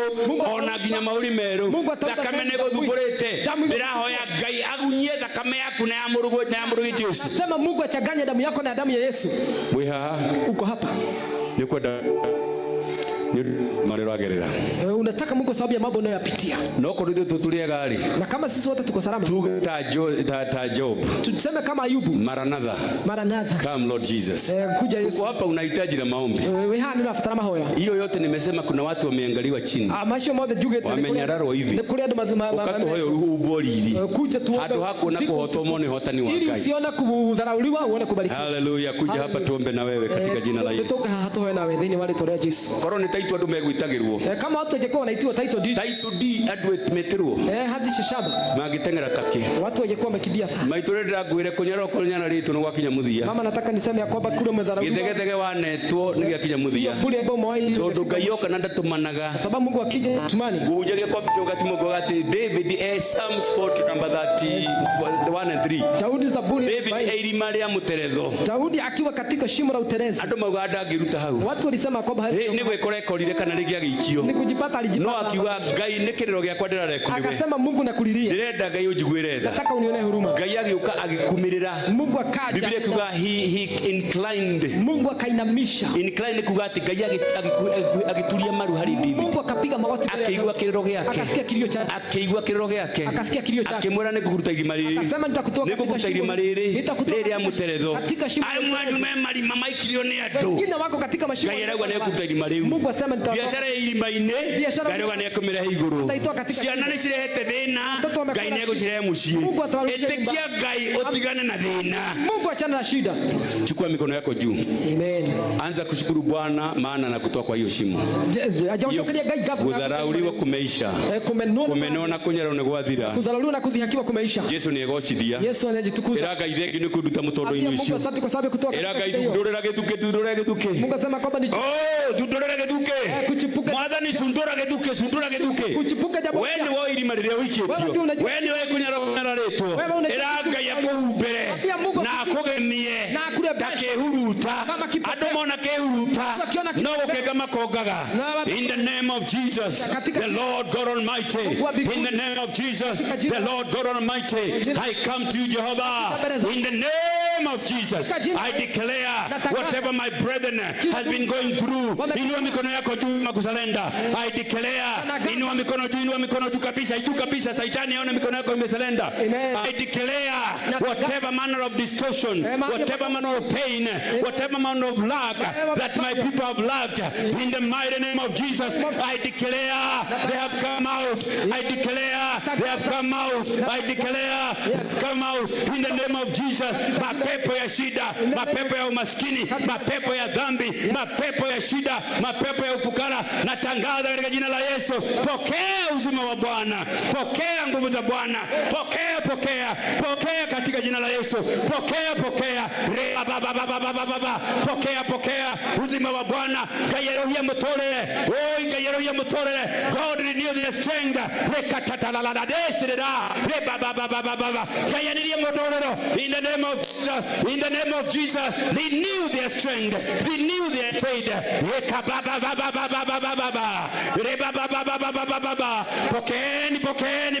Pokeni. Gaida tegera mundu mauthi. Mungu wetu eria mwirireirie kila mtamani etekera Ngai ni akuhutia. Kubali ya kwamba Mungu the Lord has touched you. Mungu amekugusa. You are no longer the same again. Utakuwa sawa tena. You shall live utaishi to declare the goodness of the Lord in the land of the living. Father, in the name of Jesus, I declare by your mercies, I declare by your mercies, release them, Lord. Release them, Lord. Release them, Lord. Release them, Lord. Release them, Lord. Release them, Lord. Release them, Lord. Release them, Lord. Release them, Lord. To the glory of the Lord. Release them, Lord. Release them, Lord. In the name of Jesus. Waachilie Bwana. Wapokee baraka zao. Wapokee ushindi wao. Waachilie Bwana. Wapokee katika jina la Yesu. Receive your inheritance. Receive. In the name of Jesus the Christ. Jina la Yesu. To God be the glory. Tukufu kwa Mungu. To God be the glory. Tukufu kwa Mungu. To God be the glory. Tukufu kwa Mungu. To God be the glory. Kwa Mungu. Yesu. Amen. Amen. You are blessed. Mumebarikiwa. And highly. I say highly. Zaidi. Favored. Mumempata kibali. Utikitie Ngai ni akuhereria runyararo. Ukiamini Mungu amekuondolea kitu. No ukinye ta mundu murathime. Na ukanyange kama mtu. Hallelujah. Amen. Uinagare barura mundu murathime ni murathime. Usio murathime ni agerumeka. Mundu murathime ni murathime. Usio murathime da agerumeka. Mutumia murathime ni murathime. Usio murathime. Ay ay ay muthuri murathime ni murathime. Usio murathime da agerumeka. Ay ay kanitha murathime ni murathime. Usio murathime da agerumeka. Mundu murathime ni murathime. Usio murathime da agerumeka.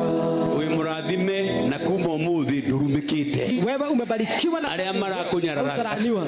Wale walikuwa na kuangalia na sema aria makuraga tuma wataona mtu amebarikiwa. Kuna mundu murathime. Ndahoya irathimo cia Ngai. Na nomba baraka za Bwana. Sikunike runyararo. Ndahoya irathimo cia Ngai. Baraka za Mungu. Sikunike kunyararo. Sifunike kudharau. Ndahoya irathimo cia Ngai. Baraka za Mungu. Citongie muturire waku. Ndahoya irathimo cia Ngai. Baraka za Mungu. Iria iheanagwo ni Ngai. Citongagirira kieha. Citoge rugai rwaku. Uigage we murathime. Na ti kwĩiguithia. We murathime. We murathime. We boro waku we murathime. May God bless you. May God shine your face on you. May the Lord lift his countenance on you. May the Lord be good to you. May the Lord give you peace. Shalom is your portion. In Jesus' name.